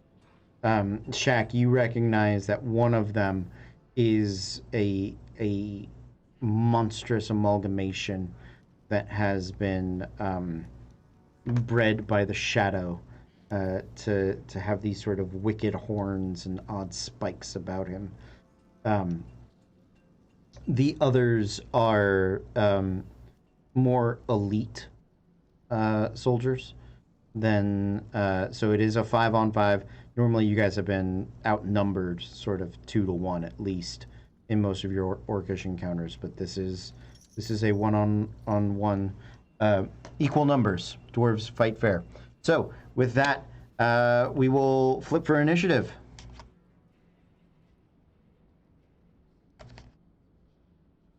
Yeah. 8. 7. 8. Anybody below a 5? If none of you are below a 5, you can all act. I'll let you guys go in whatever order you want, because you all outflipped me. So, so who would like to go first? I see orcs. I'm running in. Like Absolutely, yeah.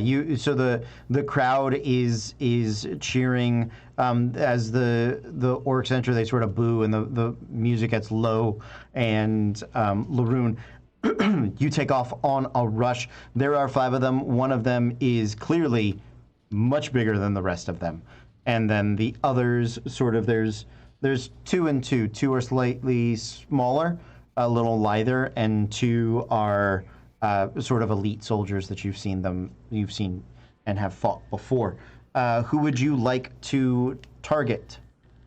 Activating my burst of speed on the way over. Okay. Who's the closest? They've spread out. You got an equal distance to each of them. I'm gonna take one of the medium-sized ones. One of the medium-sized one of the orc blades. So there's going to be 2 orc blades, 1 and 2, 2 orc fangs, 1 and 2, and then beefy orc. So, attack. Let's do it. You come rushing towards one of the orcish blades. He's wielding a large Vardish with 2 hands, sort of this weird spiked orcish blade. Go ahead and make your attacks. So, first one's a dirty 20. Okay, yeah, that hits.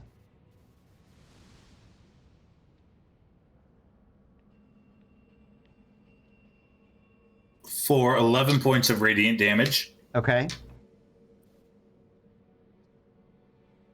Second one's a 19. Okay.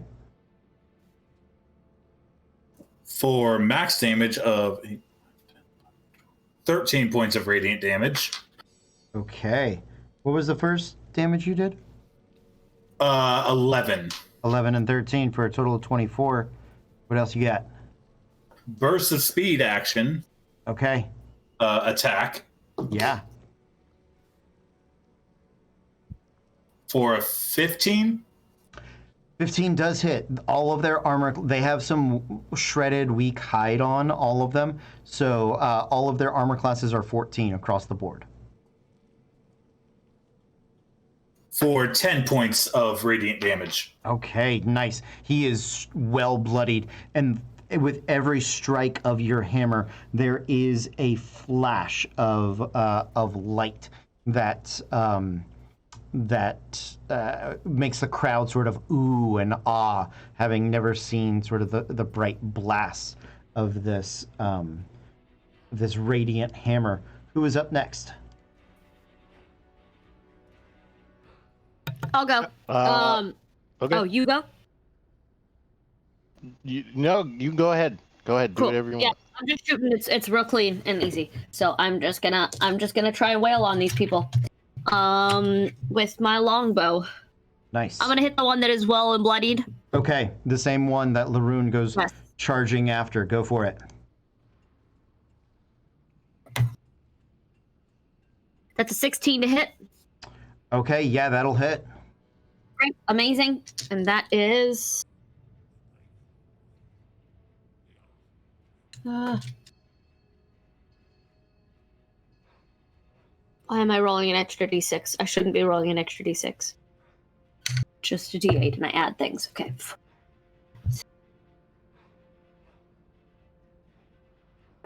12 points of damage. 12 points of damage. Okay. And I'm going to do my extra attack. That is a natural 19 to hit, so it's absolutely going to hit. Okay. 11 points of damage. 11. Ooh, How's that bloodied one looking? He's barely holding on. Can I use a bonus action to throw a dagger at him?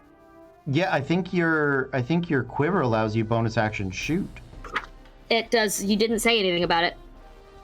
Okay. Bonus, enemies don't benefit from half cover, so that was never emptied, additional ranged attack. Oh! Additional ranged attack as bonus, comma, enemies don't benefit. That was on the wrong line. Okay, it does. Thank you. I will do so. Okay. Yeah, that's gonna hit. It was natural 11 plus stuff. Nice. So, hell yeah. 11 points of damage again. Okay, very cool. That's enough. So with the third Thank arrow, God. after 3 rapid strikes of the radiant hammer bursts against him, he barely has the time to sort of shift, and as he turns, Lucky's 3 arrows pierce through his armor, and he lets out this guttural sort of roar and falls back. Who's up next? I'll go. Go for it, King of Kings. The King of Kings is just gonna like like grab the great axe and run, of course, towards the biggest guy because he is the top guy around here. Thank you very much. Yeah. So he is going to activate bonus action Battle Rage. Okay. Battle Fury, I think is what it's called. Yeah, Battle Fury. And 2 reckless attacks on the big guy. Okay. That's cocked. It's between an 8 and a natural 20. I'm so upset. Oh no. Does a 16 hit? Yes, 16 does hit. Okay. So that is 1d12. That is 9, 10, 11 points of damage on the first attack. Okay. The second attack is going to be No, I no. lost one of my dice under my bed. Is going to be Reckless Great Weapon Master. Okay. That is a 19 on the dice. Absolutely So hits. a 23. Mm-hmm.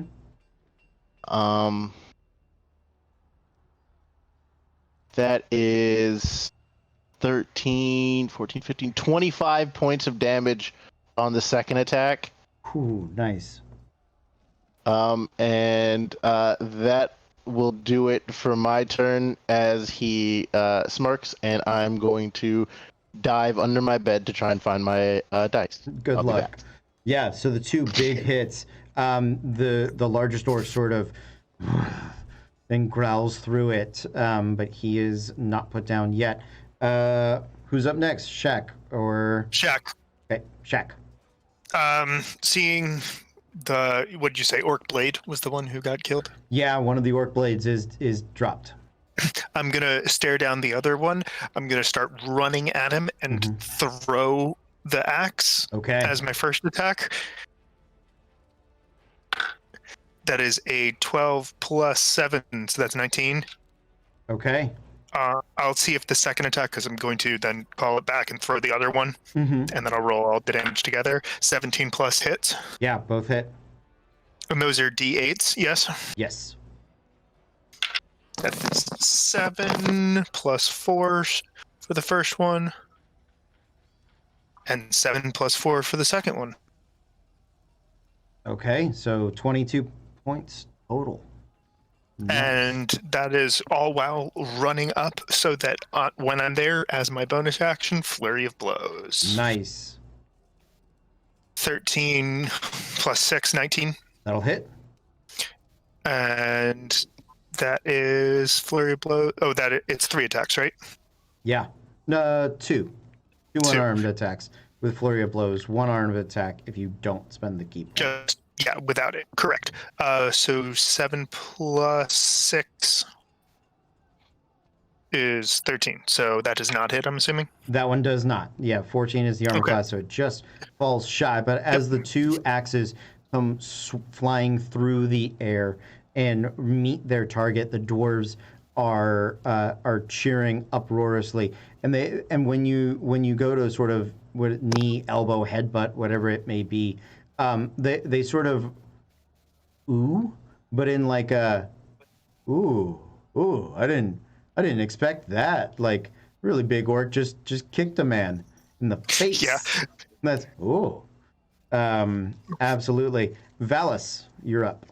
And that was an extra 9 points of damage. 9 points of damage on the unarmed attack. Thank you. He is And he has to bloodied. make a dex saving throw.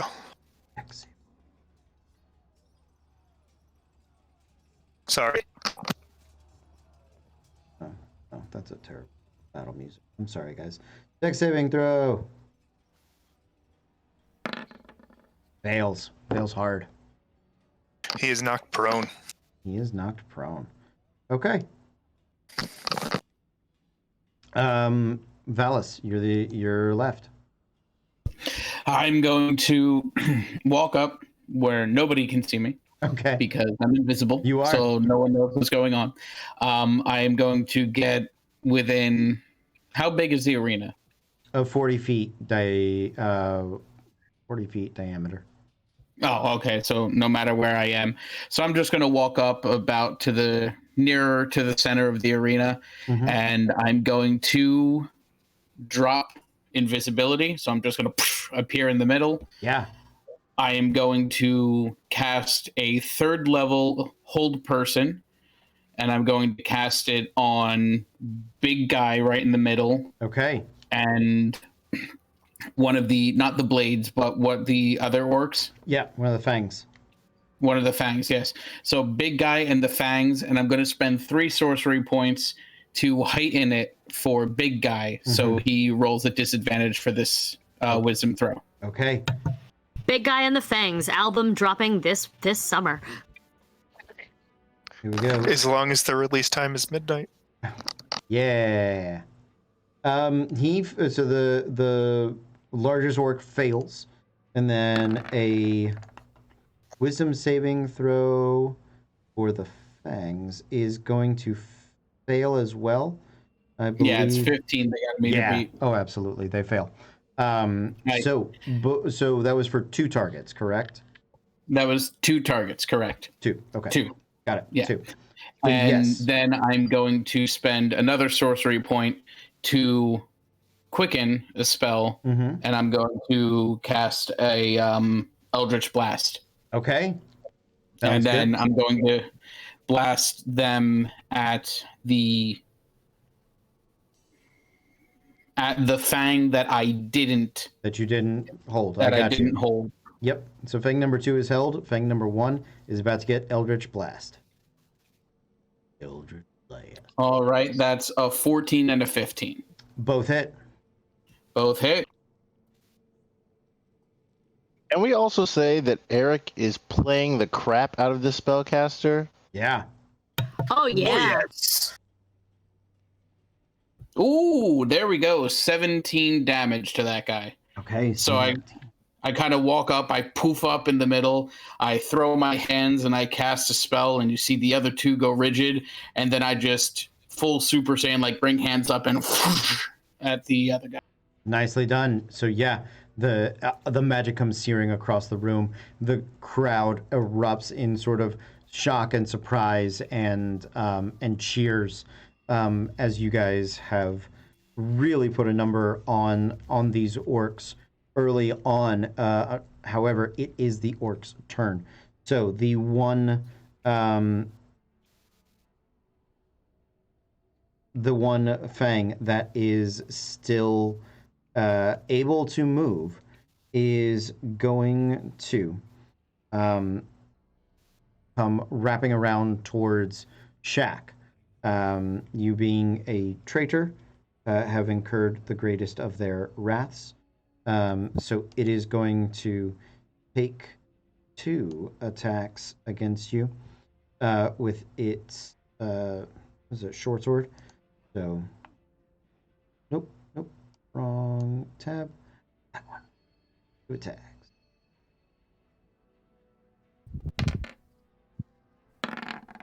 There's a 14 and the so the total of 14 is probably going to miss you with a total of 19. 19 hits. 19 hits. Okay, so it is going to, as it cuts into you, is going to twist the blade, and you are going to take 15 points of piercing damage from the blade, and then, or from the fang. My one standing blade, which is facing off against nobody. Yeah, the only people that are in melee are Shaq, facing off. Yeah, against he's Shaq. facing off against Shaq. Yep. Okay. But He's prone. on the ground. He is prone. He's Yeah. going to spend half his movement to stand up, and then he is going to chippy with his large Vardish. So he is going to, 2 attacks.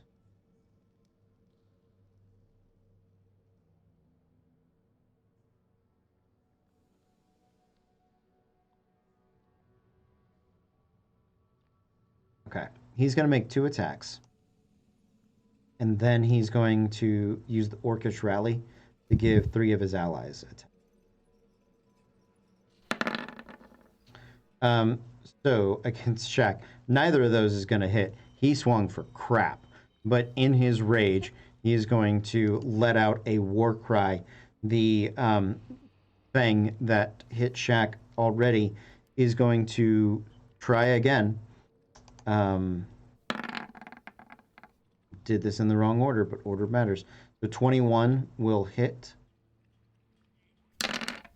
for 11, 12, 13, 16 points of piercing damage. What he didn't realize was that his 2 allies were held in place. So Correct. at the end of their turn, they are going to attempt to break free. Big guy on the first one.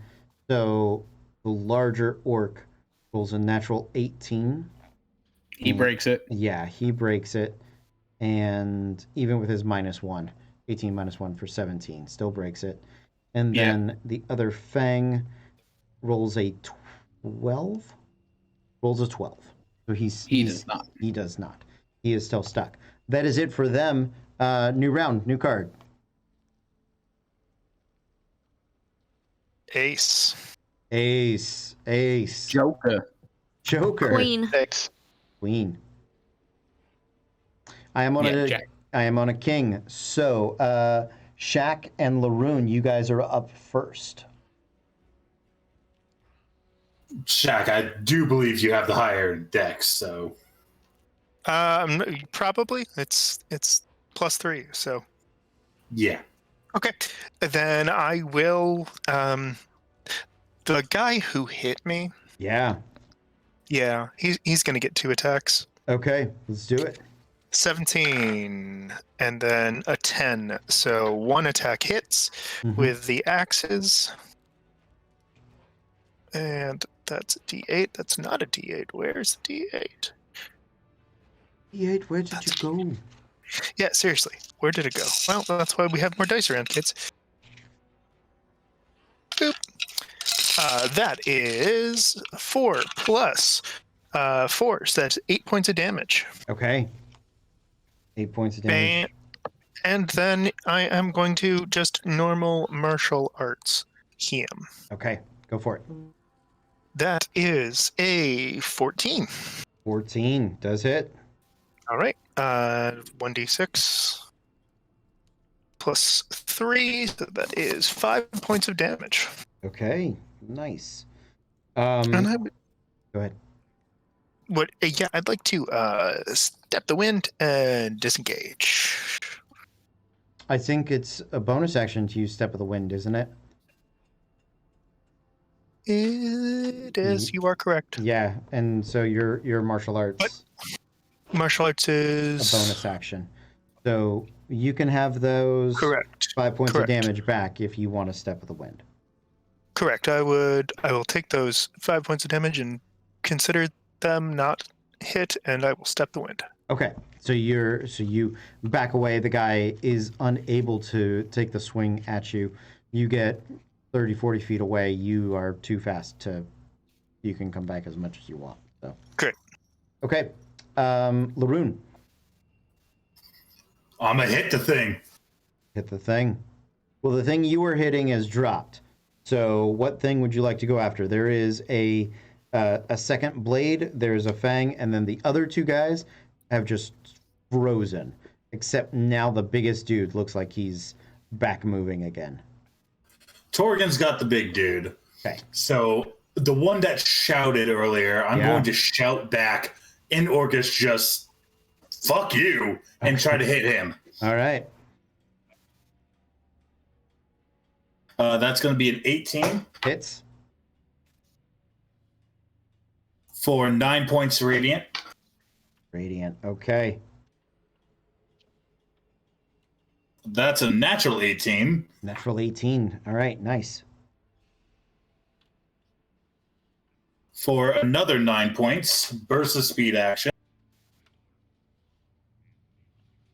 That's a 19 Mm-hmm. for 11 points. 11 points of damage. All right. Yeah, 3 big blows of the hammer, and down goes the second orc blade. The crowd erupts in a massive cheer, screaming out, echoing throughout the hall. After Laroon, it is the bad guy's turn. There are 2 that are still active, with Shaq too far away for the Fang to chase down. He is going to shift around and attack you, Laroon. So that is 2 attacks against you as you drop his friend. First one is a 19.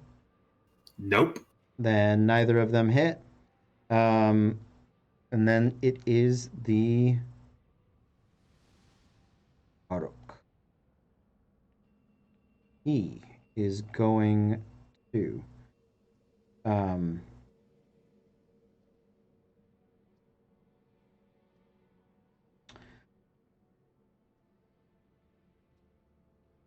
Yep, he is going to rage, his version of a rage, essentially. And because you hit him, he gets advantage against you, Torgen.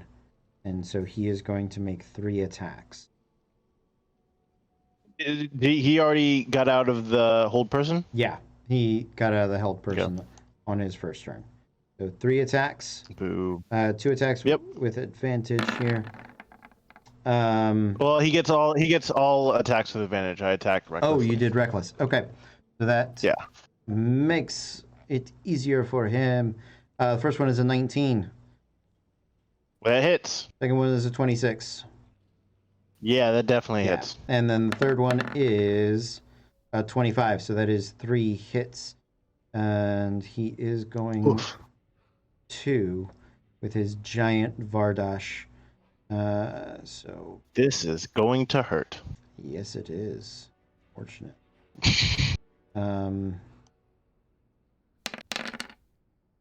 Okay, he didn't roll amazing on that. 28 points of damage. Halved? Yes, halved to 14. That's not bad. That's not bad at all. No, with 3 huge swipes of the massive Vardash, he just comes cutting into you, and your body just sort of hardens and absorbs it as the rage fills you. Okay, you guys are up. Torgan, Phallus, Lucky. Who wants to go? I'll go. I'm gonna shoot Horde, the guy who's up against Shaq. Okay. I'm gonna make a big deal of pulling out the dwarven made Karashan arrows. Okay. Preferably 2 cheers from the dwarven crowd. Sure.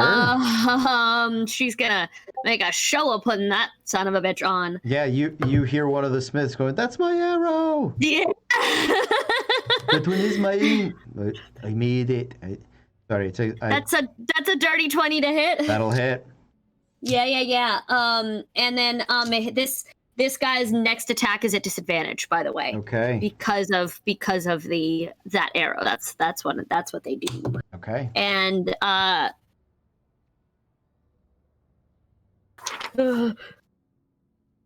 14 points of damage. Okay, nice. Extra attack, gonna use a normal arrow. Is there who else is being attacked right now currently? I was really focused on Shaq dying. Well, Shaq ran away, and Shaq his ran enemy away. shifted Yeah. to Laroon. Good. so I'm gonna then target one of the.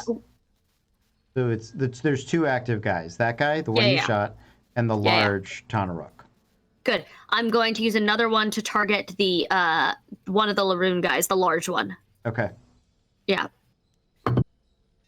Ooh, okay. I don't know what their armor class is. That's not great.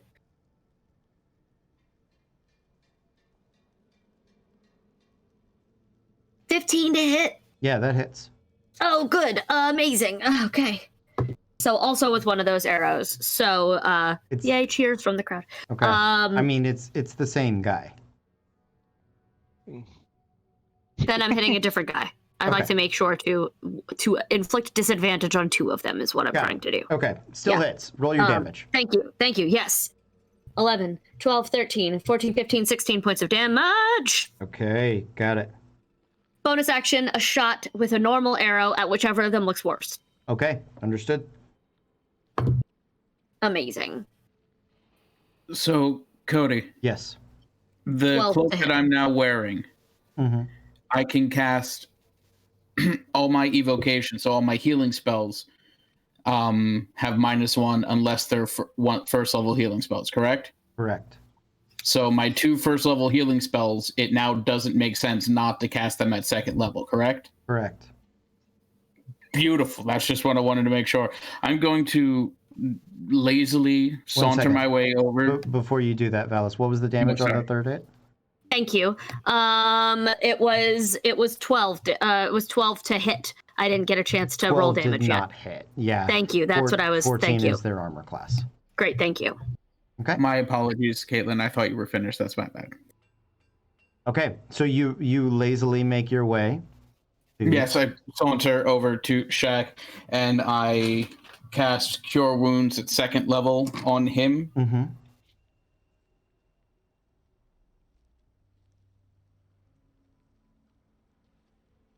That'll be 11 points back to you. And then I'm going to drop my hold person Okay. to hasten. That's 1 more sorcery point, and then 2 to hasten hold person again Okay. and cast it on big guy and the blade that I had it on. Okay. You're just trying to recatch that big guy. Yes. Okay. So 2 saving throws. The big guy rolls a natural 18, but the other guy fails. So you didn't lose anything but the sorcery points. Yeah, but the sorcery points and spells. That's okay. Yeah. Okay. After Valis, Torgan. Okay, so I'm still in melee with the big guy, right? Yes, you are. Is there anyone else in melee with him, or is it just me? Just you. All right, then I am recklessly great weapon mastering attacking Okay. right now. So that is a soft 20 to hit. Soft 20. Yeah, that'll hit.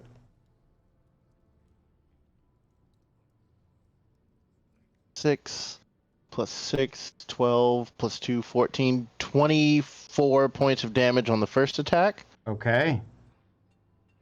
Second verse, same as the first. And that is a that's an 18 to hit. That hits. Okay. That is 9, 15, 16, 17, 27 points of damage on the second attack. The second attack comes cleaving through him, and there is a spray of black orcish blood that riddles the floor and mists up into the air to a raucous, uproarious cheer from the crowd. That is. Is he still up, or is he? No, is he's dead. You cut him down. So, with Great Weapon Master, if I kill somebody, I get a bonus action attack. Yes, you do. So I will move towards the one attacking. Is there a way I can attack the one that's fighting Laroon and also kind of like cut him off from getting to Shaq? Sure. Yeah, you can do that. Yeah. Then I'll do that. And again, Reckless Great Weapon Master. Mm-hmm. Ooh, this one's not as great. That is a 15. Hits. Okay, awesome. Oh, I rolled a 12 on a d12. Nice. 18, 20. That's 30 points of damage. Yeah, you bisect him. You cut him just clean in half, and he goes sort of flying out of the way.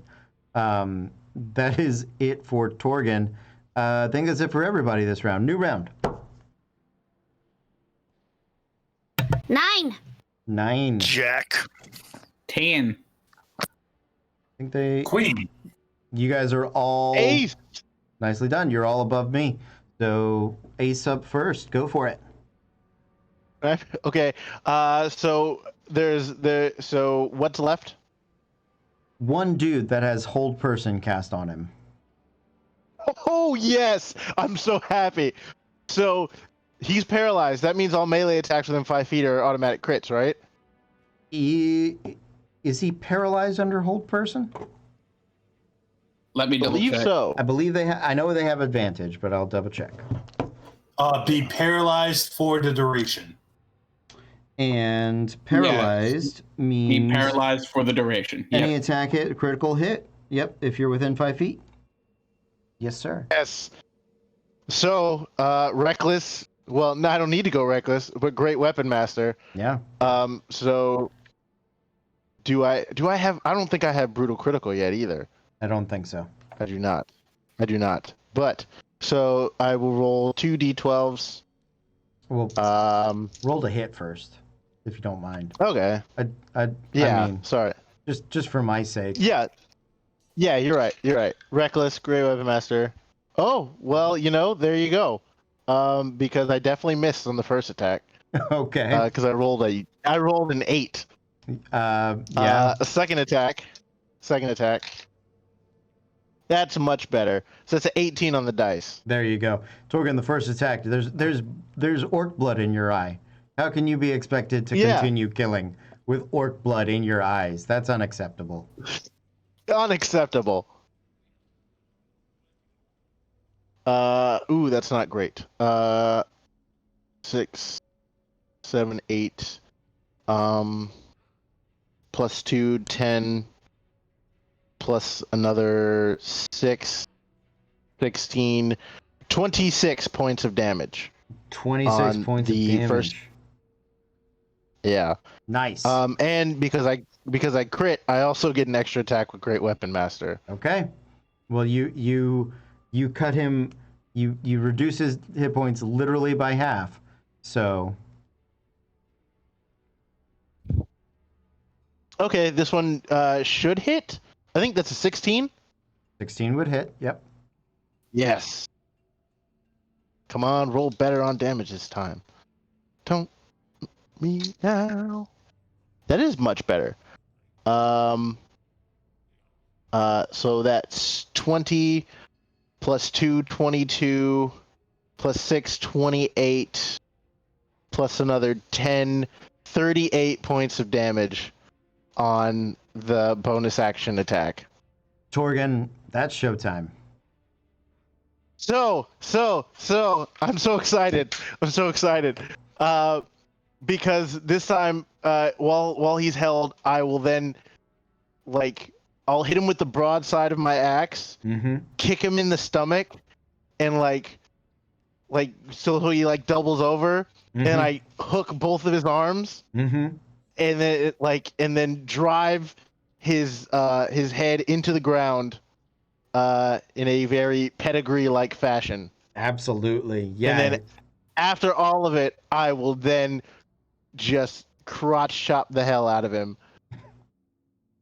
Okay, yeah. The crowd erupts, and when you pedigree them, they sort of, they were a little confused, but they don't care. This is too fantastic for them to not scream and cry and yell in joyous, raucous upheaval.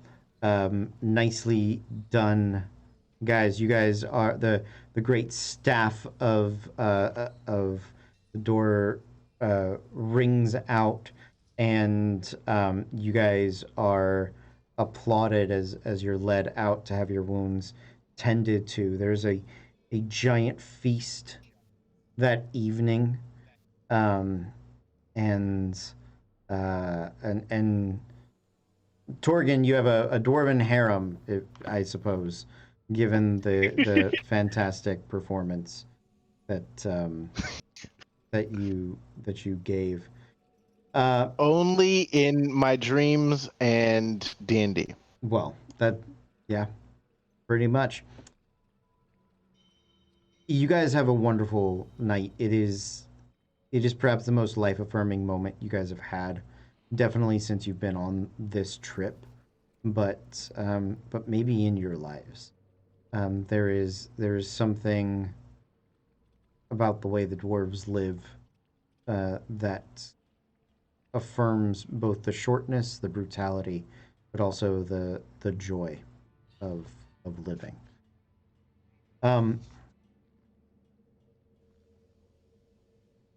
You guys are given a day to rest, and then you know that it is time to begin to go. Before you do, you are led to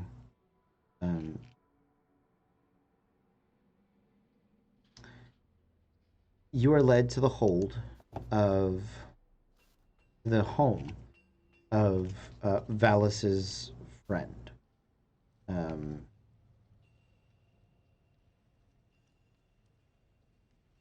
The lore master has requested that that the party come and join her. When you guys arrive, you find her sitting at a low stone table, with a couple of candles that have burned impossibly low.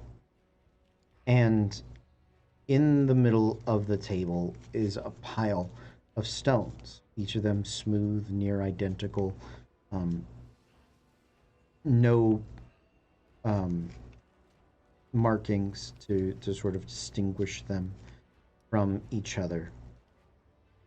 And next to the table on the side is a silver hammer. When you guys come in, she doesn't greet you. She doesn't offer any sort of explanation, but she gestures for you all to sit. And once you have, she says, "The path you take is fraught with peril. The dead lie behind you. The unknown lies ahead. The enemies are close at your heels. The burden you bear is a mystery for which you risk your lives. And though it may serve small comfort in your darkest hours, I sense your quest worth it." Most dwarfkin believe prophecy is dangerous and leads those that heed it on fool's errand. I believe that it is a tool, and like any tool, it may be used to create or destroy. I offer my services as a small soothsaying. For what use you make of it is up to you. Listen with your ears, but understand with your hearts. Champion each other, and rely on friends before weapons. That said, we'll begin with Torgan. She looks at you and says, pick a stone from the table.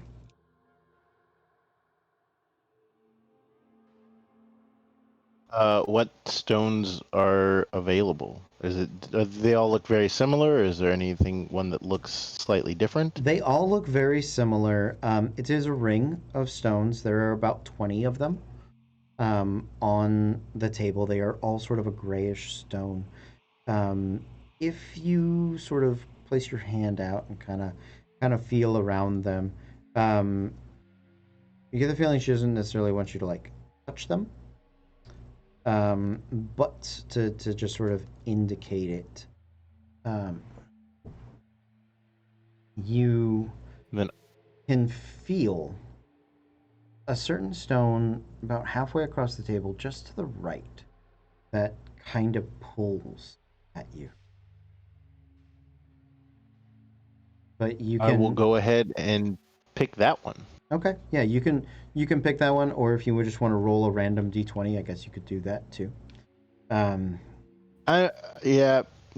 Torgan's pretty instinctual. Okay. And so I would say that I would reach out to the one that kind of pulled at me. Okay. When you indicate it, she, with a swiftness that you didn't expect from her elder years, grabs the hammer with the silver head and bashes the rock. And it splits open, and inside it is this sort of geode-like structure. And you think for the briefest of moments you see this hint of magic lift up and off of it. Northern warrior, I know your teacher. Trust what he taught you, and trust your friends. The only deception they will offer you is that already in your heart.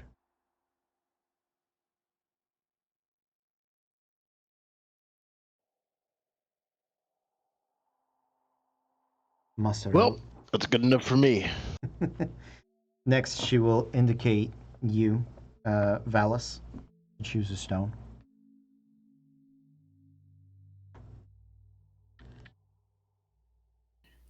Do any of them pull at me in a similar fashion? There are in fact 2 of them that pull at you in a similar fashion.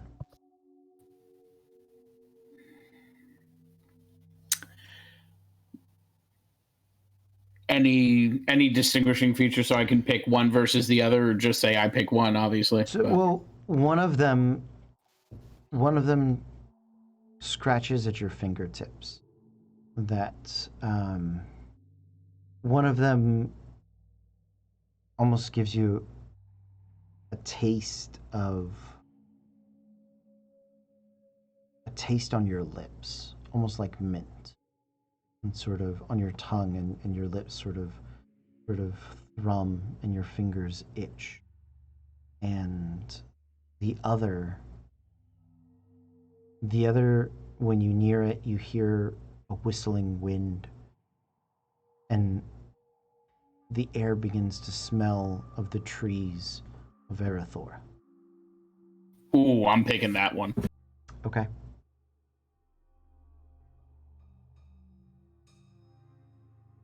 When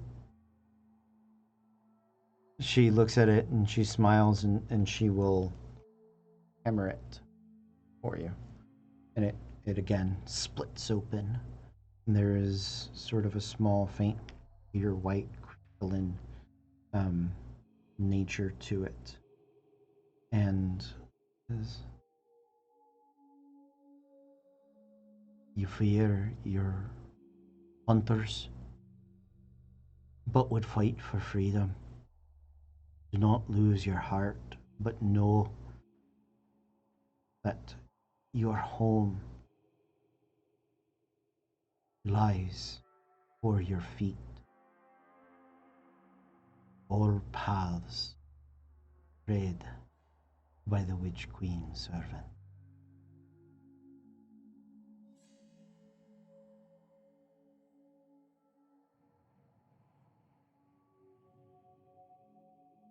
Thank you.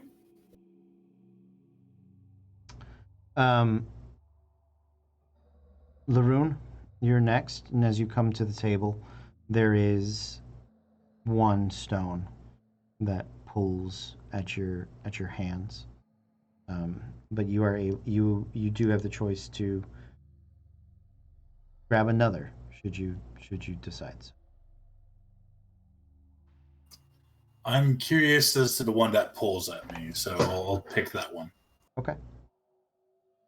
Again, she grabs the hammer, and with a speed that is impressive and kind of worrisome, she almost like a reflex tapper. Mountain kin, fear not your dark blood. You are no more orc than I. Remember your people and die for them as they died for you. The Hall of Heroes. Wait.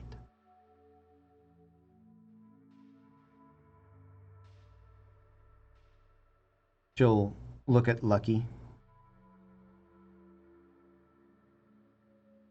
Is your turn. Tell me what pulls at me. You wave your hand over the area and you don't feel anything. And you sort of look around to your friends and then you kind of look at her like, am I doing this wrong? Am I doing it right? And you kind of try again. You wave your hands over them, and you get far closer to each of the stones than the other people do. She doesn't say anything, so none of them necessarily pull at you. But she still requests that you choose one. There's about 10 that are on your half of the table. One of them seems, I don't know, slightly grayer, another slightly darker, one slightly lighter. What would you like?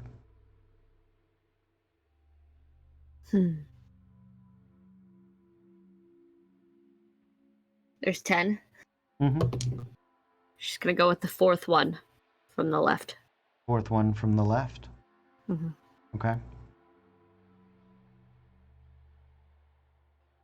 She looks at you, realizing that you've had a moment. She'll shrug, take the hammer and smash it. You don't see sort of a wisp, and she gets very close to it. She looks over it. There's something about your destiny that remains obscured, even to my old eyes. But I see a crown of shadows, not for you to wear. A crown of shadows that shall be found. And yet, beneath those garbs of brown and green, something. He sort of cocks that empty eye socket towards you. Or maybe not.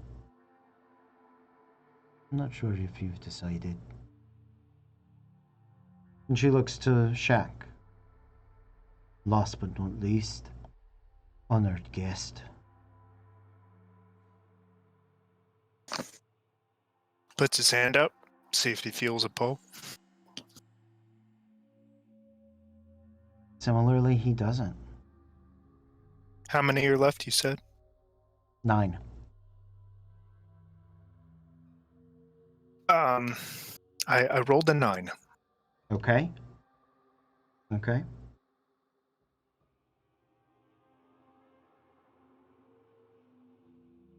I see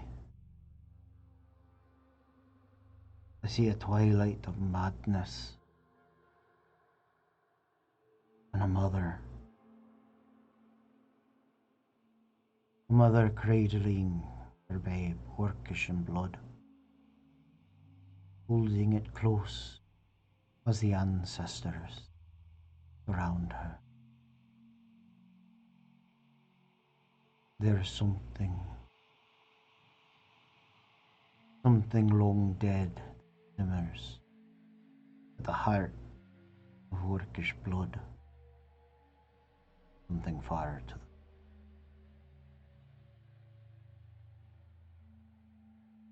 Sorry. That is all I have for you today. I hope that these sharpen your purpose or give you grander direction. Thank you for indulging an old woman and her desires to see brighter days. The way it calls to you, and it is time for you to depart. So stay the path of honor, of friendship, of faith. And though some of you will not live to see its end, your quest will prevail.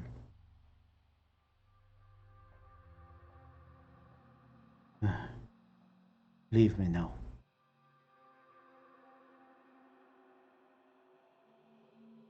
And with that, you guys are led back and away.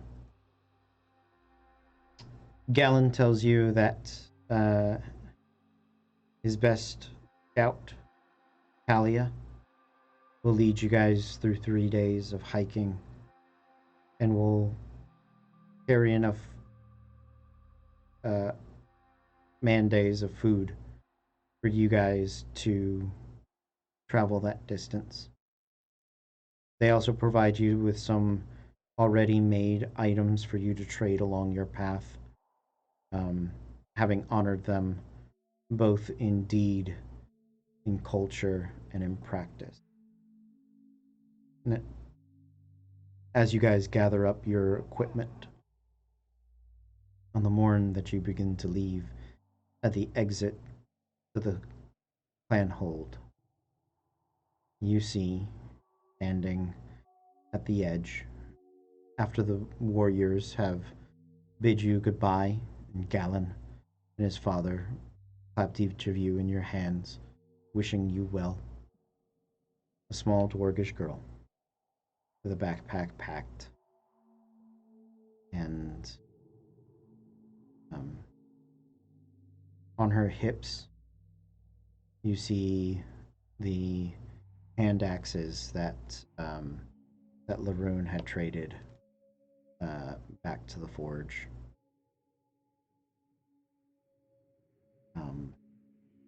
She smiles and stands bright-faced, and Talia sort of pauses and looks back at you all, and then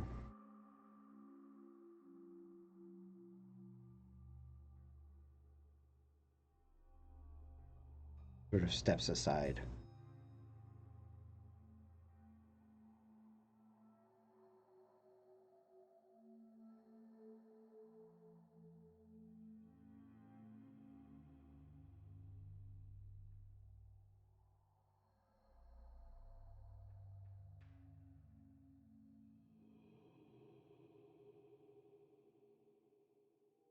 Izzy is having a moment. Yeah. I saw her coming to meet us and wanting to leave with us. I saw that coming. Fuck you for adding the hand axes. Fuck you. I love you so much, Cody.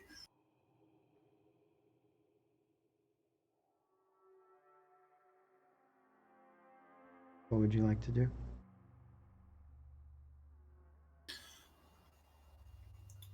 I'm gonna walk up and take a knee next to her. And where do you think you're going, little one? I was gonna go with you, cause well, you know, cause we're alike, and like should be with like, and I've never met anyone else like you, and I promise it won't be much trouble. And I've been practicing with the axes, and I was watching you in the fights, and I know I could do it, and I've been saving, and Ma, I mean she loves me, I know she does, but it's tough on her. You know, it's I've been tough on her, and I don't want to do that to her anymore. So I got my mushrooms together, and I got a bit of the meats, and I can help. I know I can. I can carry stuff for you, and you know I'm stronger than the other dwarves, and I'm gonna be pretty big, and I can bring you weapons, and I can I don't know how to do any horsing, but I can dry meats, and I can forage, and I can do it.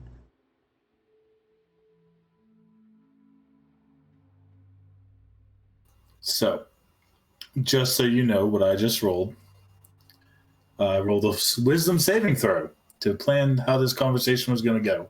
Okay. That's a 1. Okay. How old was Laroon when he left the fold? How old do you think he would have been? Because I haven't really thought about that.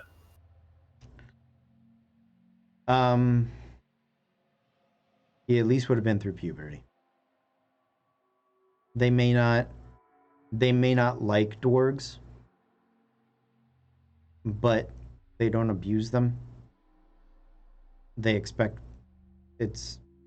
more of them. You have to do twice as much to earn half as much recognition. And the cruelty she's endured is more from children than from the clan. She will, yeah, I mean, that's what you know.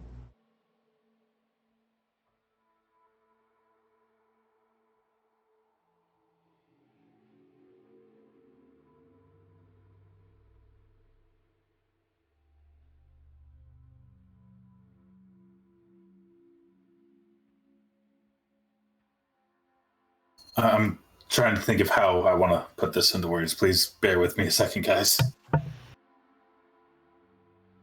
Yeah. Lucky hasn't actually met her, right? You all would have seen her. Saw her, but like we didn't actually like meet. It is up to you. If you feel like you would have taken time to talk to this girl, then you absolutely will have had the opportunity to meet and talk with her.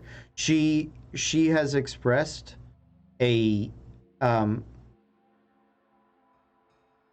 much interest in you all as any of the other children, but she has a special connection to Laroon. Y'all, if this was regular D&D, I'd be like, take the child NPC, let's go, we've adopted a baby. But like, this is dangerous as shit, and I'm freaking out. I don't know what to do. What was her name again? Fedwin.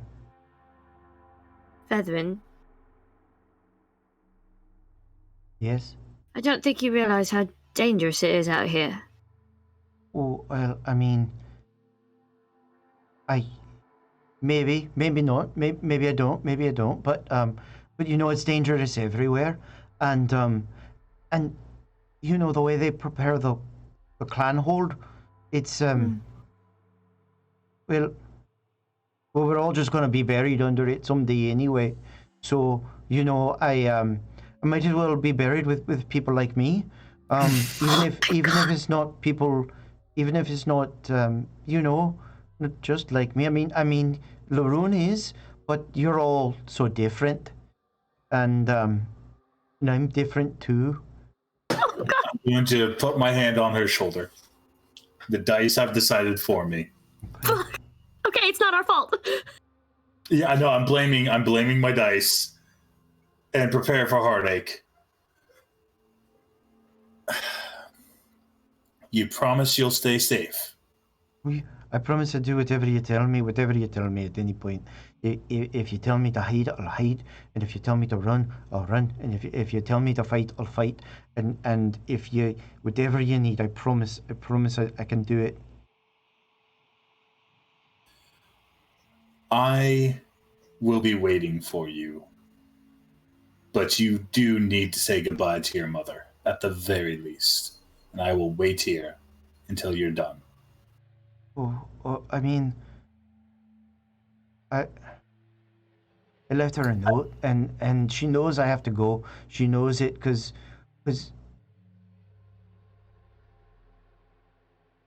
you know it's not just me they pick on, and it break her heart, and I don't want to do that to her. So I think it'd just be best if I just go. We go with you, and she'll know. Well, she'll already know. She's smart. I mean, you know, she's not like a lore keeper smart, but she. But she knows. I mean, With the note and all, you're not just disappearing. no, I left a note. I promise. I left a note. All right then. Is Wendell still with us? Yeah, Wendell's with you. I go outside to him. I'm like, if she comes with us, you better teach her how to do that fucking disappear into the stonework thing that you do every time we're in a fight. I swear. That's a lot. You take her with you. You meld into the very fucking earth. You are putting a lot of responsibility on me, and I am not. We've kept you alive so far. Yes. I can't promise she'll survive. I can't. I'm so sorry, but I can't promise any of us will survive. Okay, well, that's fine as long as it's not Wendell's fault if she dies. No offense. No, This is on me. no, it's not on you. It's on me. I know that. I know, but I'd rather. I mean, my mother would just be crying every day anyway, with everything that's happened. So I'd rather be. No, I mean, I don't want to say I want to die because I don't, but You'd rather be anywhere but here. I just want to belong. Okay, well, right now you belong by my side, so stay close. Oh, right, of course.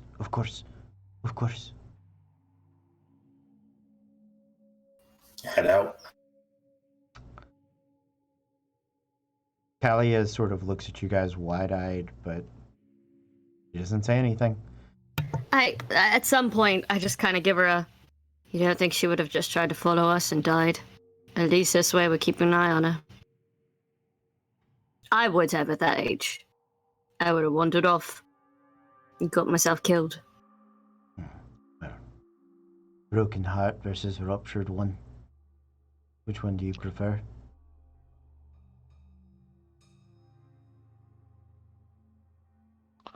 So we don't have to find out.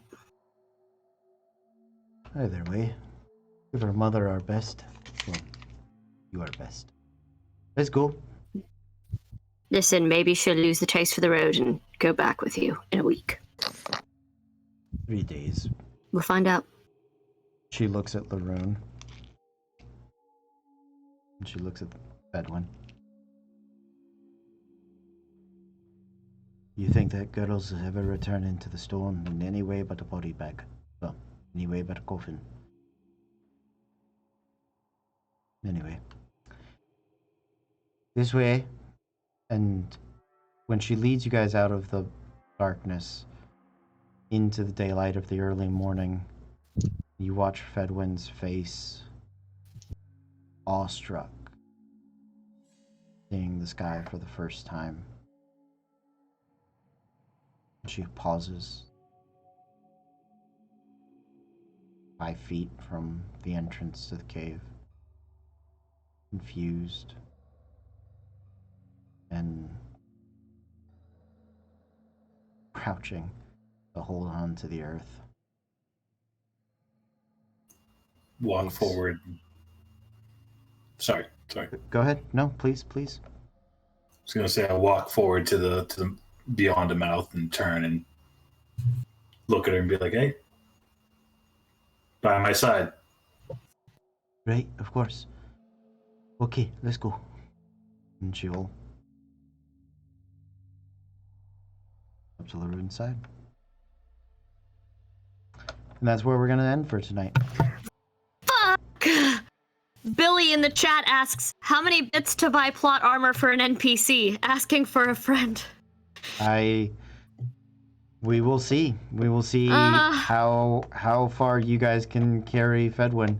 And Dear Twitter, Wendell. please donate to keep this NPC child alive. Thank you. I will die before I let her die. Yeah, but you may not have a choice. If you die and you can't protect her, she is going to die anyway. What I'm hoping is we can convince her in this week while we still have the guide. They need you to be a hero, but you have to go protect them. Yes, you can be strong and be a hero, but just like Laroon protects us, you need to go protect the dwarves. Like, that is what I'm hoping we can convince her in this time frame before we get too far away. I rolled 3 wisdom saving throws. And Oh my god!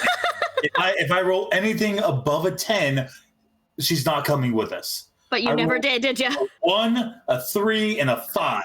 Oh my god! Well, this is exciting. I'm gonna cry a lot. Cody, you're a monster. I know. Cody, you. Ugh. So, Fedwin gear packed.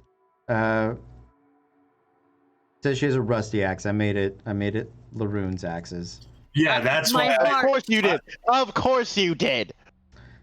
Try to leave with them, and some careful role playing is required to keep the child from being terribly hurt when she is invariably left behind. So this is not my fault. The book said she was left behind, but you all did not leave her behind. So now this is your fault. An uncharted territory. She comes That's with you. because the smart thing to do would be to leave her behind. Laroon's not smart. That's okay. Billy said millions of NPCs die for the price of a cup of coffee a day. You can save this adorable NPC. Can that be a new patron perk? Is if you are you're an NPC level on Patreon and you get to decide once a month which NPC to save. I don't know I have that many, but sure, I guess. Oh man. Well, this just became a game about Fedwin. So Yeah. Duh. I love you guys. It was a good night. It was a very good game back. Midnight's one of those weird games where sometimes my anticipation for it is high or low, but I always, after we play it, think it's some of the best gaming that I've done in a while. Tonight It's so good. Tonight was a really fun night, but it also packed a lot of heart, and oddly enough, the setting lends itself to that. So, thank you guys for watching. Thank you guys for hanging out. We're gonna say goodnight. We ran a little late tonight. Thanks for everybody. Anything else before we sign off? Sounds good to me. Well, thank you guys. We are gonna see you all next time, but until then, be cool.